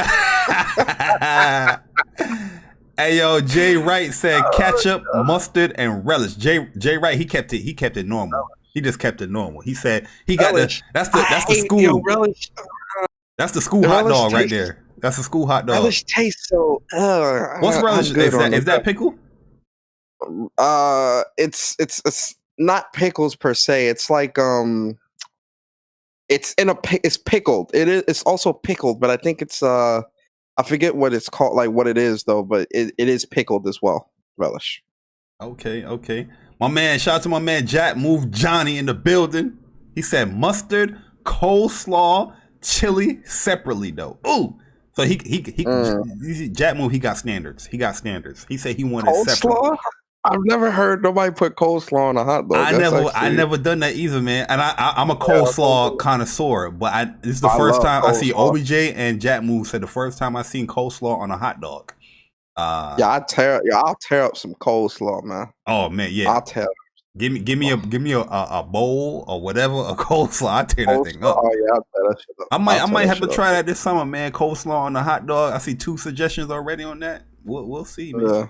Yo, listen, do the bacon wrapped, like if you got like a toaster oven or something like that, because don't do a regular oven, toaster oven or something. You got a toaster oven? Bro, I already done the bacon wrap hot dogs, man. You talking to a barbecue. You talking to a barbecue man. I'm a barbecue man. If you got like an air fryer or a toaster oven or something like that, wrap the hot dog in the bacon and just let it all man, listen, bro.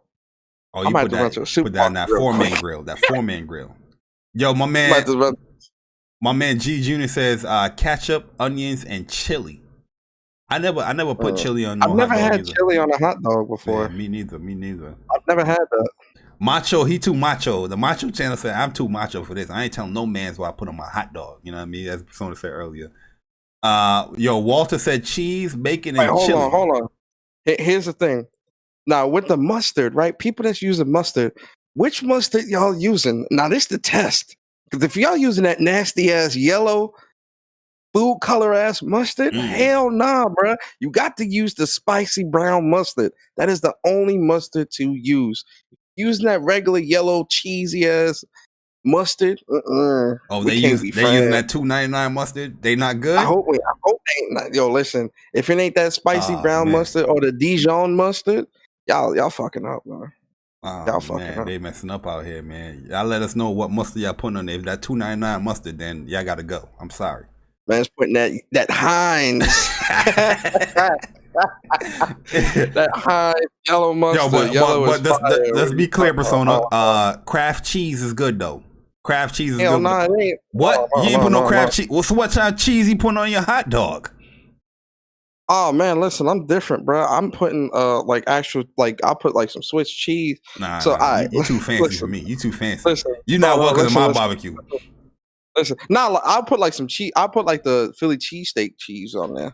Cheddar. I like cheddar, brother. I like cheddar. I'm gonna buy the 20 pack. I'm gonna peel that thing off. I'm gonna wrap that thing around a hot dog, and that's what I was gonna say. But it would either have to be cheddar cheese or Swiss cheese wrapped around the bacon in the dog, and let that cook. But see, you got to put the cheese on at the end, right? Oh, yeah, so like the last sizzle. 2 minutes, not even 2 minutes. That's even too long. The last like 45 seconds of the dog cooking, pull it out real quick, wrap the cheese around it, throw it back in. Hey, Paul, move on to a different topic, man. Let me get some of these answers. Talk about this no more. Yo, Star Guardian got ketchup, mustard, and relish. Yo, Jack Move said, yo, if you say ketchup, you're a terrorist. Oh, damn. Hey, yo, listen. Ketchup on hot dogs has always tasted nasty to me, bro. You all crazy. I'll kick you dead in your shin. Mustard. I'd kick you dead in your shin. Say that again. I'll kick you dead in your shin. Yo, it's disgusting. Ketchup. Now, ketchup on a burger. Yeah. Actually, no. I'm weird, bro. Not even ketchup on a burger. Barbecue sauce on a burger. Listen, let me chill, man. I'm giving away too many secrets, man. To give y'all mine real quick, my 3 toppings. Y'all gonna get mad at me because as Persona just spoke and Jack Move, he's gonna call me a terrorist. But Slink hit it on the nose right here. Listen, man. Ketchup, that barbecue sauce. It don't matter what barbecue sauce. Put any barbecue sauce on that hot dog. Any barbecue sauce is good with me. And that grilled onions, caramelize that onion real quick. Yo, listen, I'll have about 5 hot dogs on my plate, bro. With that on that, real talk. That's pretty good. That barbecue sauce, that barbecue sauce, so good that you slap your mama.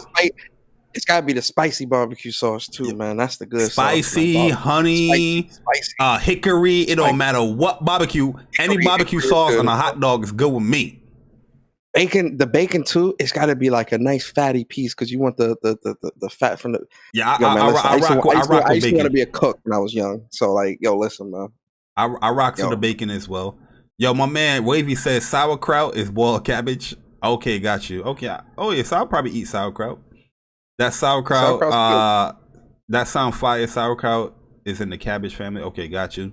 Star Guardian said I'm going with the regular LA street vendor hot dog, bacon, mayonnaise, mustard, and ketchup. Oh, mayonnaise! Oh hell! Mayonnaise. No, man. I can't do mayonnaise on the ketchup. I can't do mayonnaise on the ketchup. I can't do. I don't even like mayonnaise on my burgers, man. I'm good, man. Yo, Macho said, enough is enough.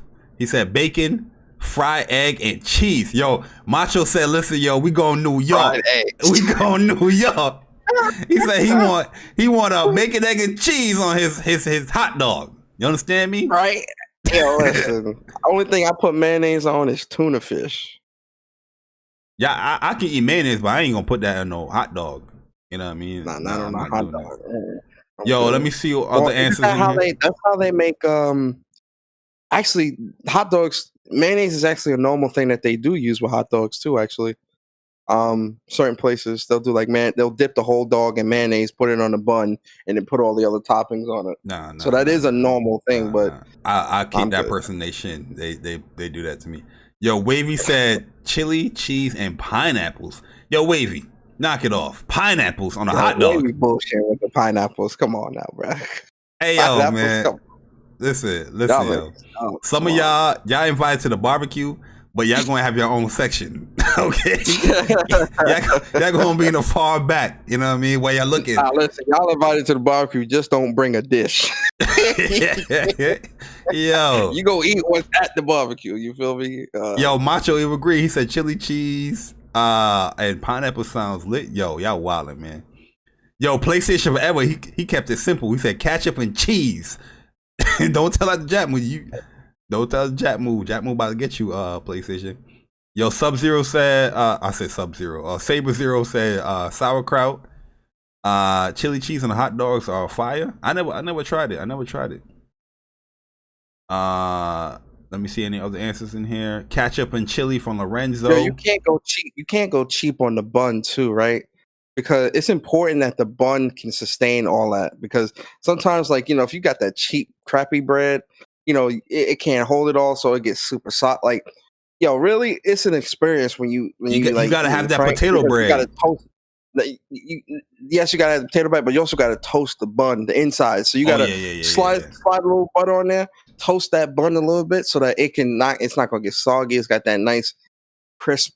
Yo, man, listen. Yeah, you don't want a soggy bun. You want that. I like to grill the inside of the bun. I like that grilled a little bit. Yo, listen, man. Y'all made me think about the summertime. Some butter on there real quick. But nah, this is like little topic we're gonna do here. But the real topic that we're gonna do here is talking about you know PlayStation 2 as the anniversary for Japan. PlayStation 2 just came out. So we just want to list our top 4 PlayStation games. I'm not PlayStation 2 games. And this is a hard topic because even when I was doing this, when I saw this tweet, I was like, damn. You know what I mean? It's hard to just put top 4 PlayStation games in here. Radiator Stories is one of my top PlayStation 2 games. But would I say top 4? No. I just put that here just to highlight this. And surprisingly, I've seen a lot of people also putting Radiator Stories as well. Like, I didn't know that much people play that game like that, but there was a lot of love for this game as well, man. So I would love for Square and PlayStation to do something with this, man. Radiator, bring that up. But yo, Persona, what's your top 4, man? Celebrating the PS2, talking about the PS2, and we're gonna do it either or as well. Yes, we are. What is your top 4 PlayStation 2 games? Yeah, so for me, man, listen, PlayStation 2 was like a really great time for me because that's when I was really like, I was deep in the trenches with PlayStation. At that time, I think PlayStation 2 is when I really was like, you know what, I'm a PlayStation fan, like super hardcore now. PlayStation 2 definitely did that. Now, PS1 had a lot of great games, but PS2 definitely solidified that for me, right? So for me personally, one of my favorite games of all time that I really wish that Rockstar would do a remake for is The Warriors. Warriors is an amazing game. I can play that game today and still get joy out of it because that whole fighting system and beat 'em up system that they had, it still hasn't been replicated to this day. Like the grabbing, the throwing, the AI, like Rockstar was really ahead of their time with that game. Go back and play The Warriors and fight different people. Really, it was really good. So Warriors for sure. You already know, man. Final Fantasy 12. When I first played this game, when I first saw this game, I was amazed. When I saw the Gambit system and how advanced it made your character's actions and just you can really macro everything like as well as you could in the game. I was impressed and I love that game so much. So definitely Final Fantasy 12. And now this one was hard, Bari. Pause. Kingdom Hearts 1 and 2, right? Both are really great games. And I was actually going to round those out as my last 2, but I really had to think about it. Like I really was thinking about it. I'm like, Kingdom Hearts 1, Kingdom Hearts 2, Kingdom Hearts 3. Kingdom Hearts 2 for me, 100% better. 100% better. Yes, is the better game, better story, better combat, better actions. Just everything with Kingdom Hearts 2 was just better. So obviously, Kingdom Hearts 2 was in there, and then this game. Now this game here, it's funny because it's made by Capcom, and Capcom made Devil May Cry, and Chaos Legion is really just like a different version of Devil May Cry. But the thing that I loved about Chaos Legion so much is that he used a scythe. Like a lot of his combat surrounded his scythe. So like the scythe combat and abilities that you were doing were actually really awesome, and I really did enjoy that game quite a bit. So those were my top 4. Now, Yeah. obviously, there's I didn't mention no Resident Evils and no God of War. I know people like what? Those games are amazing too, and those games would definitely be in my top 10, right? But Oh these yeah, God 4 of War games 1 and here, 2 for sure, for sure. yeah, God of War 1 and 2 definitely is in my top 5. Like I'm like just because I didn't mention them in my top 4 doesn't mean those games aren't amazing games that also resonated with me, throughout my gaming life, right? But I don't know, these games, when I thought about it, these games came to mind first. And these games are what like really, really hit home for me. Absolutely, man. PlayStation 2 was a great generation, man. Like there was a lot Yes, of it was. shovelware games as well. Like a lot of games that people cap for with PlayStation 2. You know what I mean? When you replay those games, it's like, I'm not talking about anything that you listed, but I seen a lot of people list those games. I'm like, that game was kind of garbage. You know what I mean? Give me give me an example. I'm Like, curious. I'm a Final Fantasy VII fanboy, but Dirge of Yeah. Cerberus, that game was garbage. You know what I mean? The story was great, but I'm seeing people put Dirge of Cerberus. I was like, yo, you really had Dirge of Cerberus in your top 4? Like, let's come on. Like, come on. The shooting mechanics was kind of bad. The story was good, but it was not a great game. You know what I mean? Cap. That's what you say. Anybody that put Silent Hill in there for me as well, I don't trust your opinion. If Silent Hill is in your top 4 games of PS2, I don't trust your opinion on gaming at all. I'm sorry. Okay, you can take it up with me. You can get mad at me. Listen, it's okay. All right. But yeah, PlayStation 2 was a great generation, man. That was like end of high school, college for me, and it was just great, man. It was, the Grand Theft Auto series, man. Like I tell these people all the time. I had a class 8:00 in the morning called Intro to Philosophy, and it was all the way across from my dorm. But you up playing Grand Theft Auto, San Andreas up until 4:00 in the morning, 5:00 in the morning. You know what I mean? You get your 3 hours sleep. You was just dead tired, man. There's times where, you know what I mean, I almost failed that class. Thank God for basketball. Because you know what I mean, that he was a fan of like the team and all that. But I was just like, yo, man, Grand Theft Auto almost made me fail a lot of classes. I was addicted to that Grand Theft Auto. That's why I don't look at Grand Theft as much as the same no more. Like I get sick and tired of playing Grand Theft. Like I know it sounds crazy, but like I can't, like 5, everybody playing 5, they beat 5 3 times and all that stuff. I can't do Grand Theft no more like that, man. I put so much hours into San Andreas, man. It's ridiculous, man. It almost broke my PS2. I remember I had to get like another Slim because something was up with that PS2. You know what I mean? Good memories with Final Fantasy 12. I didn't beat that game until the PS4, but funny story with PS2. I had like a friend of mine. We call him Jay Jerk, and this is when the Martin DVDs was coming out and all that. I'm playing Final Fantasy 12. When my roommate, he was right next to me, and he had like I had the Prima guide, and he was reading out the Prima guide of what we was doing. I mean that was just cool. Like my teammate, me, he liked Final Fantasy. I'm playing Final Fantasy. We chopping it up. I had to go to one of my classes like around 4, and I told people, I said, cause my brother was my roommate as well that time. I told Jay Jerk, I told my brother, I was like, Brandon, yo, watch it. I was like, yo, don't turn off the PlayStation 2, cause I was grinding, cause I had to get the Esper, the fat dude, the green fat dude, the Cuba Lane. I was grinding to get him, and I told him, yo, don't turn off the PlayStation 2. Just unplug the white and the white and red cord and plug in the DVD if you want to watch like Martin. Cause Martin came out on DVD around that time, and everybody's watching Martin. And me and my brother, we had all the series where people used to come in our room just to watch Martin.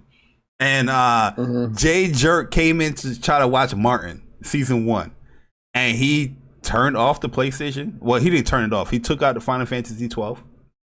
and watch Martin through the PlayStation 2 and not the DVD player that we had right next to it. Bro, oh my God. when I came back to my room, first of all, my brother was like, uh-oh. Yo, Brandon, my roommate, was sitting there because, we was waiting to go. He's waiting to go practice. He's chilling in the room anyway.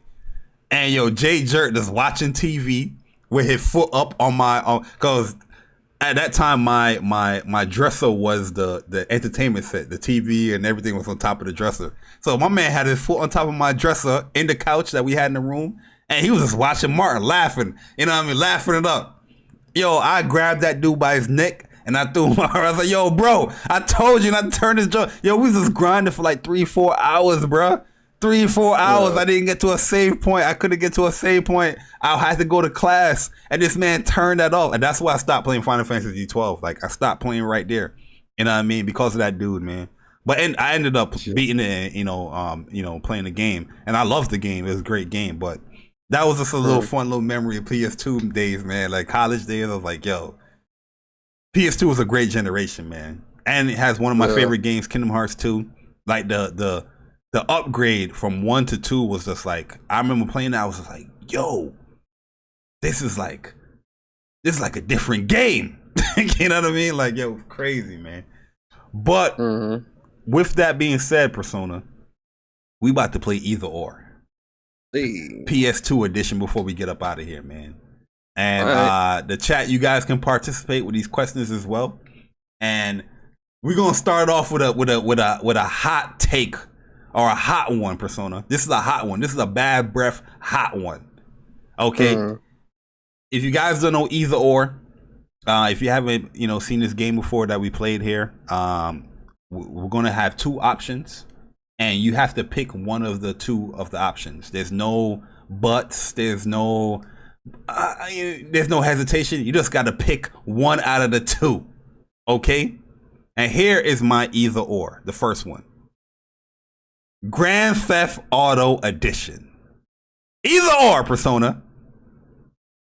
Grand Theft Auto Vice City or Grand Theft Auto San Andreas. Either or. San Andreas, easy. San Andreas easy for you? Yeah, that's easy. I'm going with San Andreas as well, but I love Vice, man. I love Vice. Vice was great, but San Andreas was just the better game. Such a better game. Yeah. Oh, we got some. We got a Vice. We got a Vice. We got San Andreas in the chat. Yeah, Star Guardians have Vice. All right, here's a good one, boy. Mine's is kind of going to be. It's in the realm of PS2, but it's also going to be in the realm of the PlayStations as well. So either or, Bari. Either or. The entire PS4 library available to be played on PS5, or the entire PS2 library available to be played on PS5. Yo, either or. This man is disrespectful. And I'm going to go PS4 because a lot of the PS2 games were remastered on the PS4. All that God of War collections, all that, bro, is on PS4. You remember PS2 to PS4 games? That's on PS4. They came back with one of my favorite games with Odin Spear. That's on PS4 as well. That's on PS4. They remade that too, didn't they? Yeah. Was it remaster? That's what I'm saying. It was a remaster. Yo, Chris got a good one here. I was going to this same exact question I was going to ask as well, Chris. Either or, Final Fantasy X or Kingdom Hearts 2? Kingdom Hearts 2, no question. No question. No question. Yeah, Kingdom Hearts 2 as well for me. Without question. Hey, yo, 10 is top 5 for me, Final Fantasy, but Kingdom Hearts 2 is like top, my second favorite game of all time. That's a fact. You know what I mean? Yo, somebody said it's like a 98 versus a 99 score with it. Bari, either or. I got a good one for Bari, man. Either or, Bari, either or. Sir. Street Fighter Anniversary Collection or Capcom versus SNK 2. Man, what you got to give me the list of what the Anniversary Collection had in there. Did it Anniversary have the had no, it had Third Strike. It was third. Oh, you talking about the anthology? No, was it the anthology? I think it was the anthology. Hold on. Now let me get my shit straight. Yeah, let me know. Let me know what's in. I forgot what was in there because if the Alpha series is in there, then it's gonna have my decision there. But if the Alpha is not in there, one was that. Then you already know the vibes. Let me see. It was ooh. I don't remember. It was anniversary. No, it was Third Strike. It was Third Strike. It was Third Strike. Third Strike. It was Third Strike. It was Third Strike. It was Third Strike. And what else? It was Third Strike, and it had to be like the I think it was Alpha 2, and Third Strike. Let me see. Hold up. I think it was Alpha 2 and Third Strike. I'm looking right now because the anthology. Let me see, Street Fighter. I only remember Third Strike because that was the one I was playing the most. Street Fighter. Is it Alpha Anthology? Oh, I'm about to pull it up right here. Okay, it came with Hyper, Street Fighter 2. Oh yeah. Okay. So it was only Third Strike. It was Hyper and it was the anniversary. I remember the cover. It was anniversary. Yeah. Okay. So I'm gonna go SNK, Street Fighter, Capcom versus SNK 2, because if it had like the Alpha series in there, then easily I'd have went with Street Fighter. I think the anthology had the Alpha stuff in there, but yeah, the collection only had Hyper, the anniversary edition of Hyper, SF2 and Third Strike. Third Strike was the best one. I remember that's all that me and my brothers were playing, man. Me and my brothers and friends, we was playing the hell out that Third Strike, bro. Yeah, I love. Man, we burned through that shit, man. I love Third Strike. That shit was amazing. I got another going too. Go ahead though. It's your turn. All right, here we go. PS2 edition of Either Or, guys. You guys can participate as well. All right, here we go. I got a good one for you, Bari. This one gonna stump. Yo, I know this one gonna stump you guys. What you mean? Hold up. What you mean? I'm thinking. I got a good one. Dragon Ball Budokai 3. You doing it. Or Def Jam Fight for New York. Dragon Ball Z Budokai 3, hands down. Dragon Ball Z Budokai, outside of Naruto Ninja, Ultimate Ninja, not that Ultimate Ninja Storm bullshit where they going all around the map. Remember the 2D games from fucking Naruto Ultimate Ninja that was on PS2? Those games were fire. But Dragon Ball Z Budokai 3, best fighting game on PS2. That's easily top 3 for me. Easily top 3. Easily. Yo, Chris has a good one in there as well. Yeah. But go ahead. Chris says Devil May Cry 3 or God of War 2. God of War 2. MC 3. Nah, I'm going with God of War 2 on that one. I love God of War 2, but Devil May Cry 3 is one of my favorite games, bro. Like legit. Yeah. I gotta go. Dante is one of my favorite characters too. I love Dante more. Nah, DMZ. I like DMZ 4 than 3, more than 3. Three is my favorite one. This gonna get you, Bari. Either or, Bari. Either or, Bari. Yes, sir. Killzone 2. Ooh. Or SOCOM, U.S. Navy SEALs. Killzone 2. But that's more. Really? That's more PS3 over SOCOM. No, Killzone started. Then Killzone 2 was on PS2. Killzone was on PS2. Killzone 2 was on Killzone. Yeah, Killzone. Okay, my fault. Killzone. Oh, if you just going Killzone. Oh yeah, I'm going SOCOM for sure. SOCOM. No, Killzone 2 wasn't on PS2. Nah, Killzone 2 was on PS3. I remember playing that on PS2, bro. Nah, it was on PS3. Up. Let me be a new age gamer and Google this. Google it up, bruh. Killzone 2. Wow, that was PS3? Mm-hmm. Yo, why do I remember playing... I remember playing Killzone... Why do I feel like I've played Killzone 2 on PlayStation 2? I don't know why I thought that. Nah, cause it was Killzone that came out. Killzone 2. Remember they had that whole E3 where they showed the fake footage for Killzone 2? Mm-hmm. Mm-hmm. Everybody was like, "Yo, this junk crazy. I'm about to get me this PS3." All right, your turn. But all right, here we go. I got one for you. Okay. Oh shit. Prince of Persia, The Sands of Time, or Yo, this... God of War, the original. What say you? What say you? Damn, that is a hard one.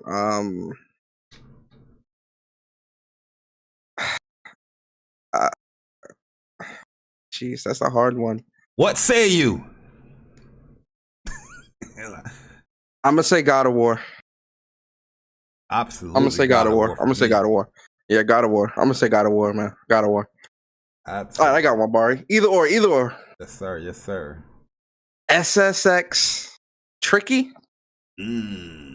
or Tony Hawk American Wasteland. Oh, I'm going with the SSX games. So yeah, SSX. Yo, the Tony Hawk. I was never really a fan of the Tony Hawk, but that snowboarding joints, I was doing some cool shit. Yo, bro, I was doing some cool shit in them snowboarding joints, bro. Yo, this snowboarding, I loved SSX, man. One of my favorite is Tricky, but SSX on tour is a really good one as well. Like, I know a lot of people didn't like that one. On tour was the shit. On tour was the shit.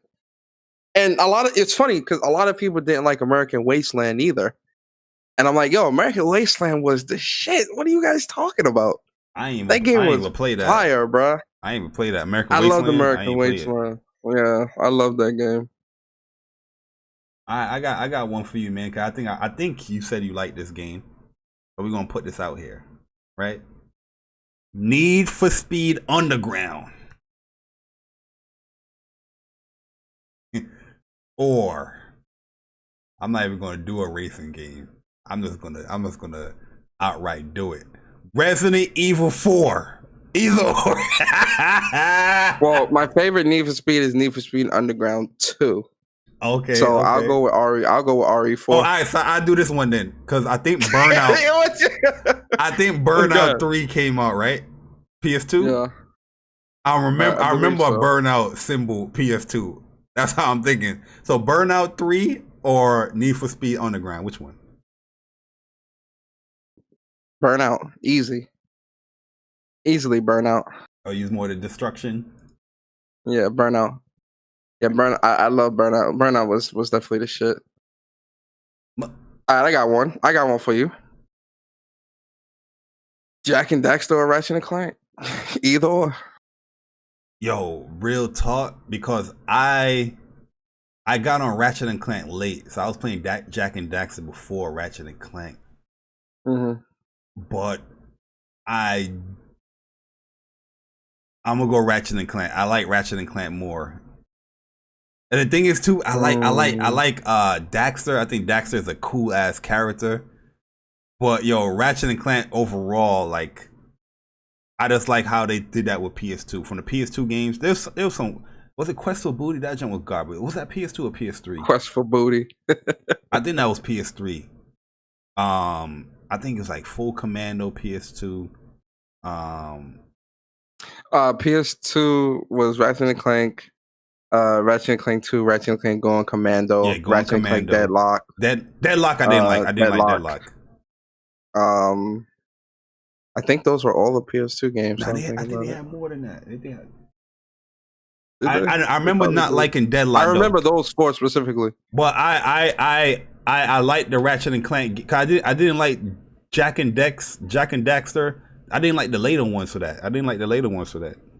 Up Your Arsenal was one. Yeah, Up Your Arsenal is another one. Yeah. Oh yeah, Up Your Arsenal was on PS2 as well. Yeah, you're right. Bari, I got one that's gonna break you. This gonna break you. Alright. This gonna break you. Either or, Bari. Either or, Bari. Yeah, go ahead.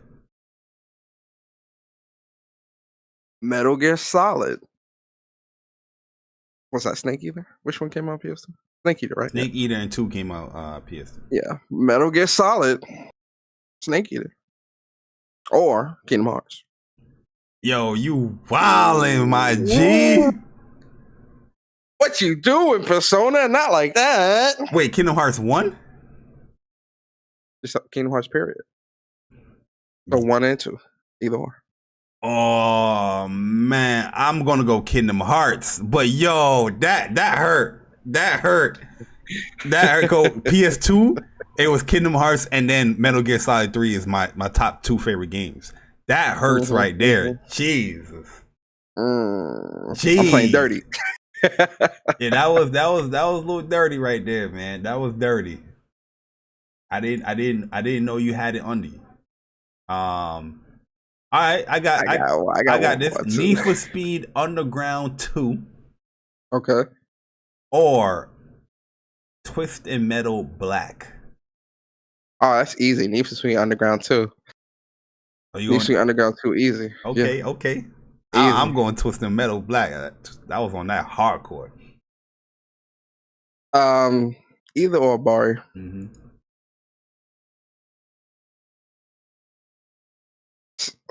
Sly Cooper or Beautiful Joe. Oh, Sly Cooper. Sly Cooper. You never liked the Beautiful Joe series? Nah, at that time, no. Probably now I can play it, but at that time, no, I didn't. I despised that character, man. The Beautiful Joe. Oh, yo, Fabian asked a good one. Fabian said Midnight Club 3 or Need for Speed 2. Ooh! Now, wait, hold on. We're talking Need for Speed Underground 2, correct? Because if we're talking Need for Speed Underground 2 and Midnight Club 3, I'm gonna be honest with you. That's a hard decision. I'm gonna do the better Midnight Club. Midnight Club 2. Midnight Club 3 is the best one. Midnight Club 3 Dub Edition. 2 is the better Midnight Club. That Dub Edition, that loading time was crazy. All that loading. Midnight Club 2, that's one of my favorite races, yo. Midnight Club 2. I remember when Dub Edition came out, I was excited for that too. But I was like, yo, what the fuck is loading? That's when I was complaining about loading. I was like, loading?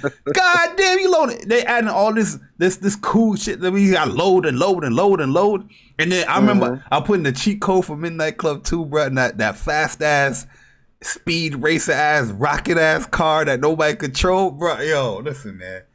I never really got into Need for Speed, but Midnight Club, I was playing that hardcore. Midnight Club 2. I got a good one for you, Bari. I got a good one.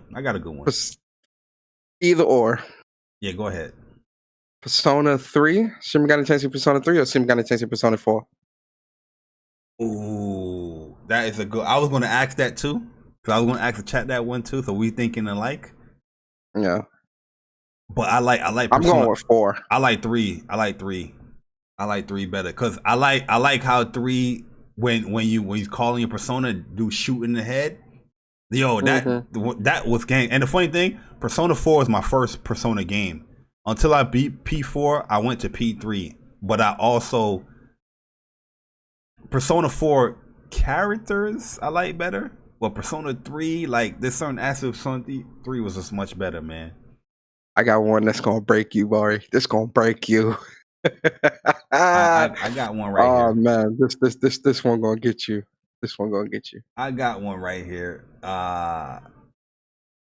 Okay, so we're gonna do this. Let me think. Dragon Quest 8. Trying to think of an RPG. Dragon Quest 8 or Dark Cloud 2.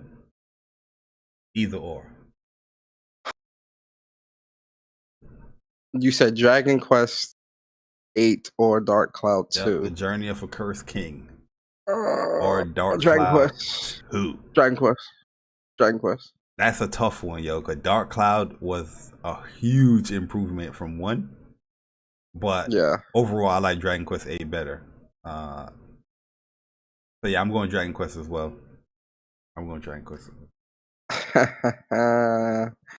Bari, I got a good one. Let's talk. Yes, sir. Either or, Bari. Either or, man. Either or. Guilty Gear. Oh yeah, that's my vibes. Two. That's my vibe.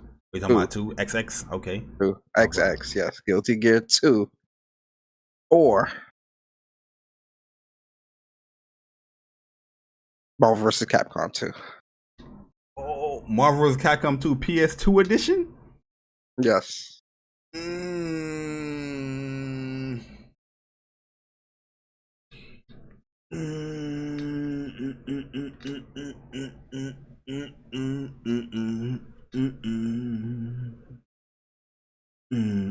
For me, it's Marvel vs. Capcom 2 easy. Yeah, PS2 but the edition. PS2 easy. edition wasn't the greatest of editions, but it's still a great game. Like once you play the Dreamcast edition, the Marvel vs. Capcom 2, it was that PS2 was like. But I would agree with MVC2 over Guilty Gear 2. Okay. That's a tough one. ISA said Resident Evil or Silent Hill. Resident Evil for me. Resident Evil. Get that Silent Hill bullshit out of here. That Silent Hill's garbage. Tekken 5 or Soul Calibur 3. Oh, Tekken. I didn't even play Soul Calibur until that's right. You didn't start playing Soul Calibur 3. Yeah, I remember. Yo, Tekken 5? Oh, Tekken 4? That was my Let's shit. get it. Yeah, that was my shit. That was my shit, man. That was my shit. Let's get it, man. All right. I got a harder one. This is not for me per se. If you into the wrestling games, WWE SmackDown. Here Comes the Pain. And what else I can look up here? Or Def Jam Fight for New York. Def Jam Fight for New York, because I really fell off. The only wrestling games that I really played like super hardcore was ECW. The ones on 64, ECW, and I think it was No Mercy. Those are the only wrestling games I really played. I didn't really play them on PS2. That ass, like I can't remember playing any wrestling game past 64. Oh, all right. I got one. Then I got one. Resident Evil 4 or Metal Gear Solid 2: Sons of Liberty. Either or. Metal Gear Solid 2. Sons of Liberty. Hands down. I agree. I want to hear what the chat says too. Because I know there's a lot of Metal Gear fans. I mean, Resident Evil fans. NBA Streets 2 or NFL Streets 2? Oh, NBA Streets. I liked NFL Streets a little bit more. NFL Streets 2, because I liked how you could like run off the wall and like jump up and catch the ball and do all that crazy shit. They were doing some crazy shit in there. And believe it or not, that's the last sports game I ever played. Like PS2 was the last generation that I played sports games. I ain't played no sports games on PS3 or PS4. Yo, there was this baseball game too called Slagfest. That was a really good game on PS2 I used to play as well. Who? Slagfest. Okay, I got you. Yeah. We do one more. All right, we do one more, guys. Let us know in the chat how you guys feeling. Yeah, I can't choose between Resident Evil and Emma's Metal Gear Solid 2. I got one. Splinter Cell. Right? Splinter Cell. Which one? The original one, the first one. Okay.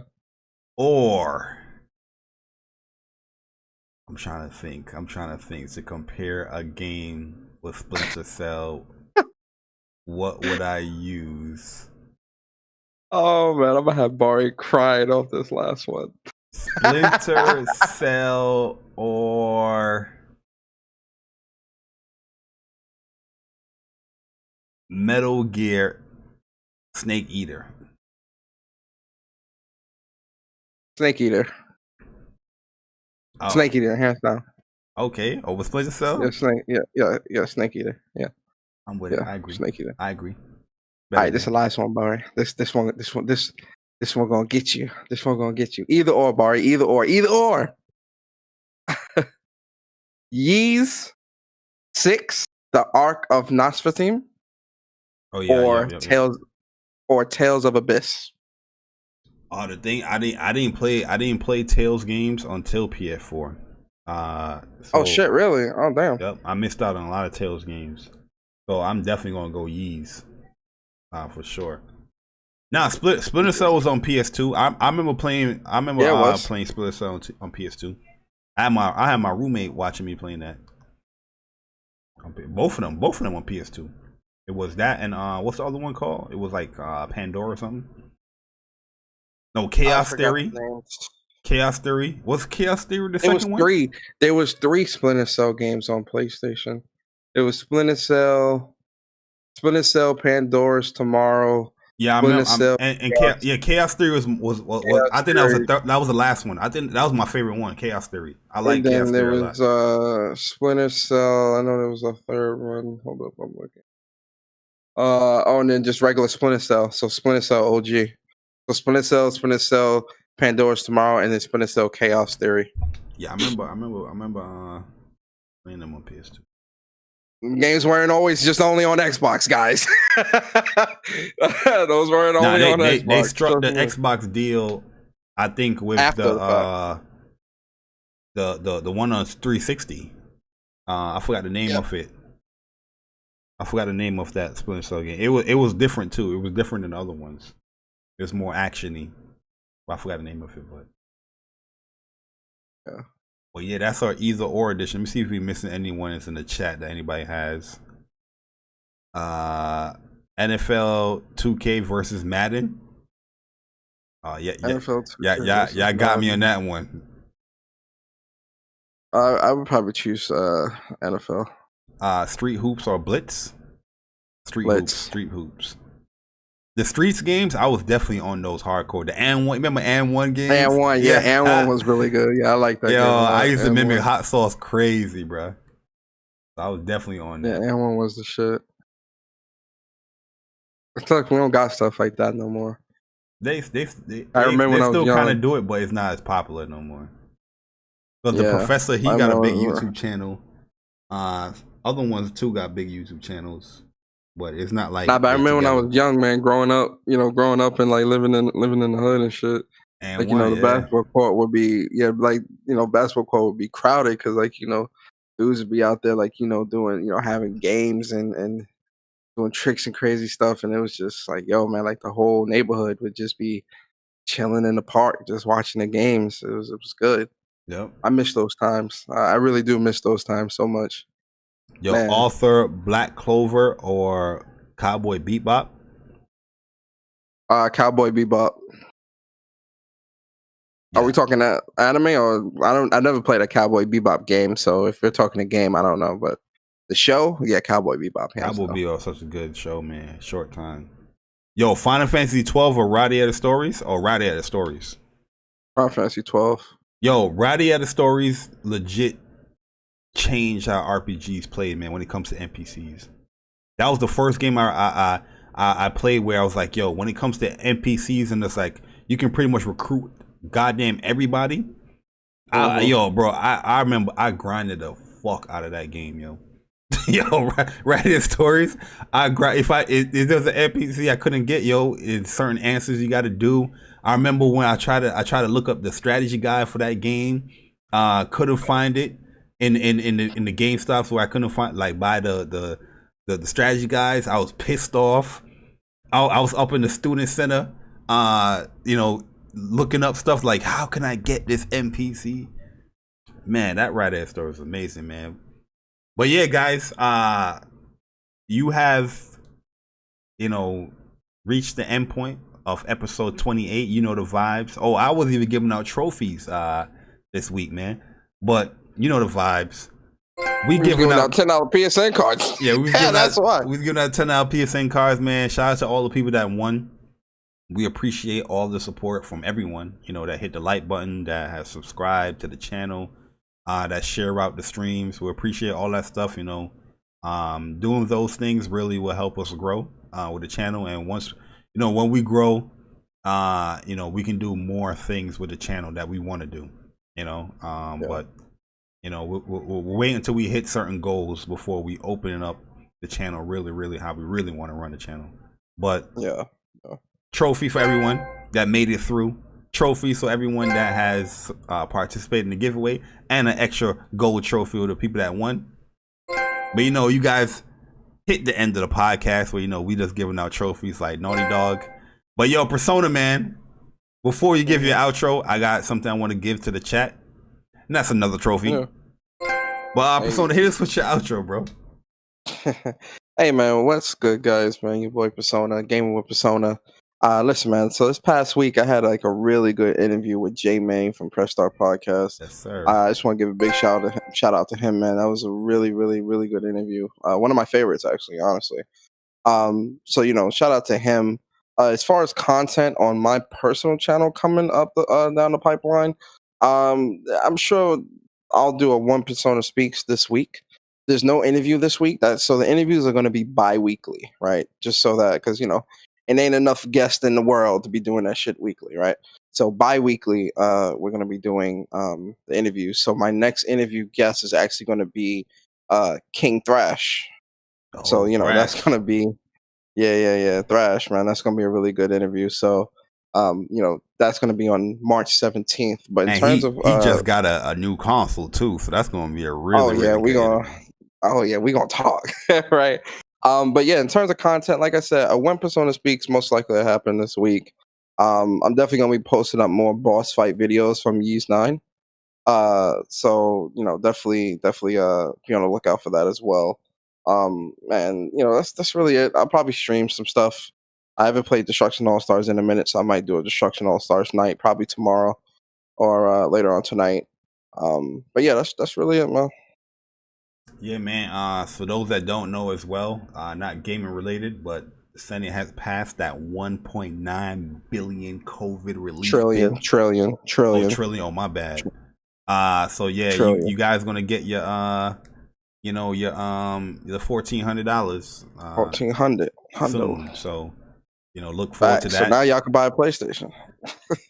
go buy a PlayStation and some games. Yes, sir. That's what you're spending. You know what I mean? But seriously, and not invest that money, man. Put that into some stocks or something.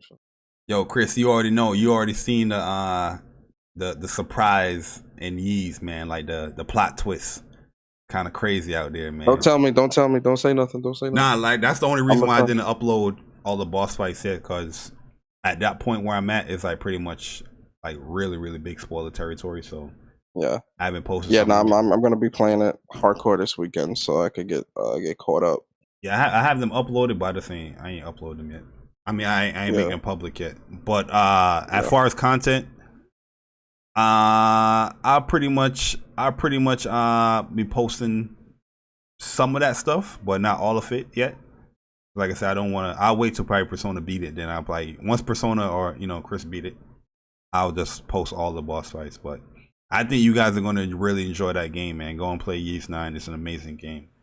But content wise, we'll see how I feel during the week. It's been a busy week for me, man. Like I've been a little tired too, man. And I also been playing a lot of Persona 5. So I want to finally beat Persona 5 so I can start Strikers. Because I really want to play Strikers, but I'm holding myself not to play Strikers because I was like, nah, I gotta finish Persona 5 before I do that. And once I get that out of the way, I was gonna do that too, but then I'm like, I'll just go back to it after I beat Strikers, because Strikers is just so fun. Nah, so that's the thing, yo. We tell ourselves that all the time, but then we're not gonna go back. You know what I mean? So you just gotta eat. You just gotta go through it, man. It's a great game too, man. I'll see how I feel. I agree too, because there's certain aspects in the story where they're making mention of Persona 5, but because I didn't finish it, there's certain things that's flying over my head that they're saying. So I get what you're saying with that. I do get it. I fucking around. I may go back to it too after Ys. I don't know. We'll see how I feel. I may just beat it and then go back and be like, oh, so that's what they meant. Yeah, man. But hopefully I finish that by this week. And if I can start Strikers, man. But other than that, I don't know what I'm pretty much gonna upload. We'll see. We'll go with the wind as far as what I upload. See what news come for PlayStation and all that stuff. But really and truly, I'm just waiting for that June to hit, man. And Returnal, to be honest with you. That's what I'm waiting for, yo. I'm waiting for that Integrate, man. I'm waiting for that integrate, man. You know what I mean? But it's a fuck. Once again, guys, if you made it to this point, here's your platinum trophy. You know what I mean? Go and get that platinum, and I'll put that on your wall real quick. Say, yo, I just got a platinum trophy listening to What's Up PlayStation podcast on Twitter. But we appreciate the support, guys. And we'll see you guys next week. Same time, same place, same 2 individuals. Might be an extra as a special guest. But we'll catch you guys later, man. Jay Bari, Gaming with Persona. We gone. Here's a bronze. Deuces.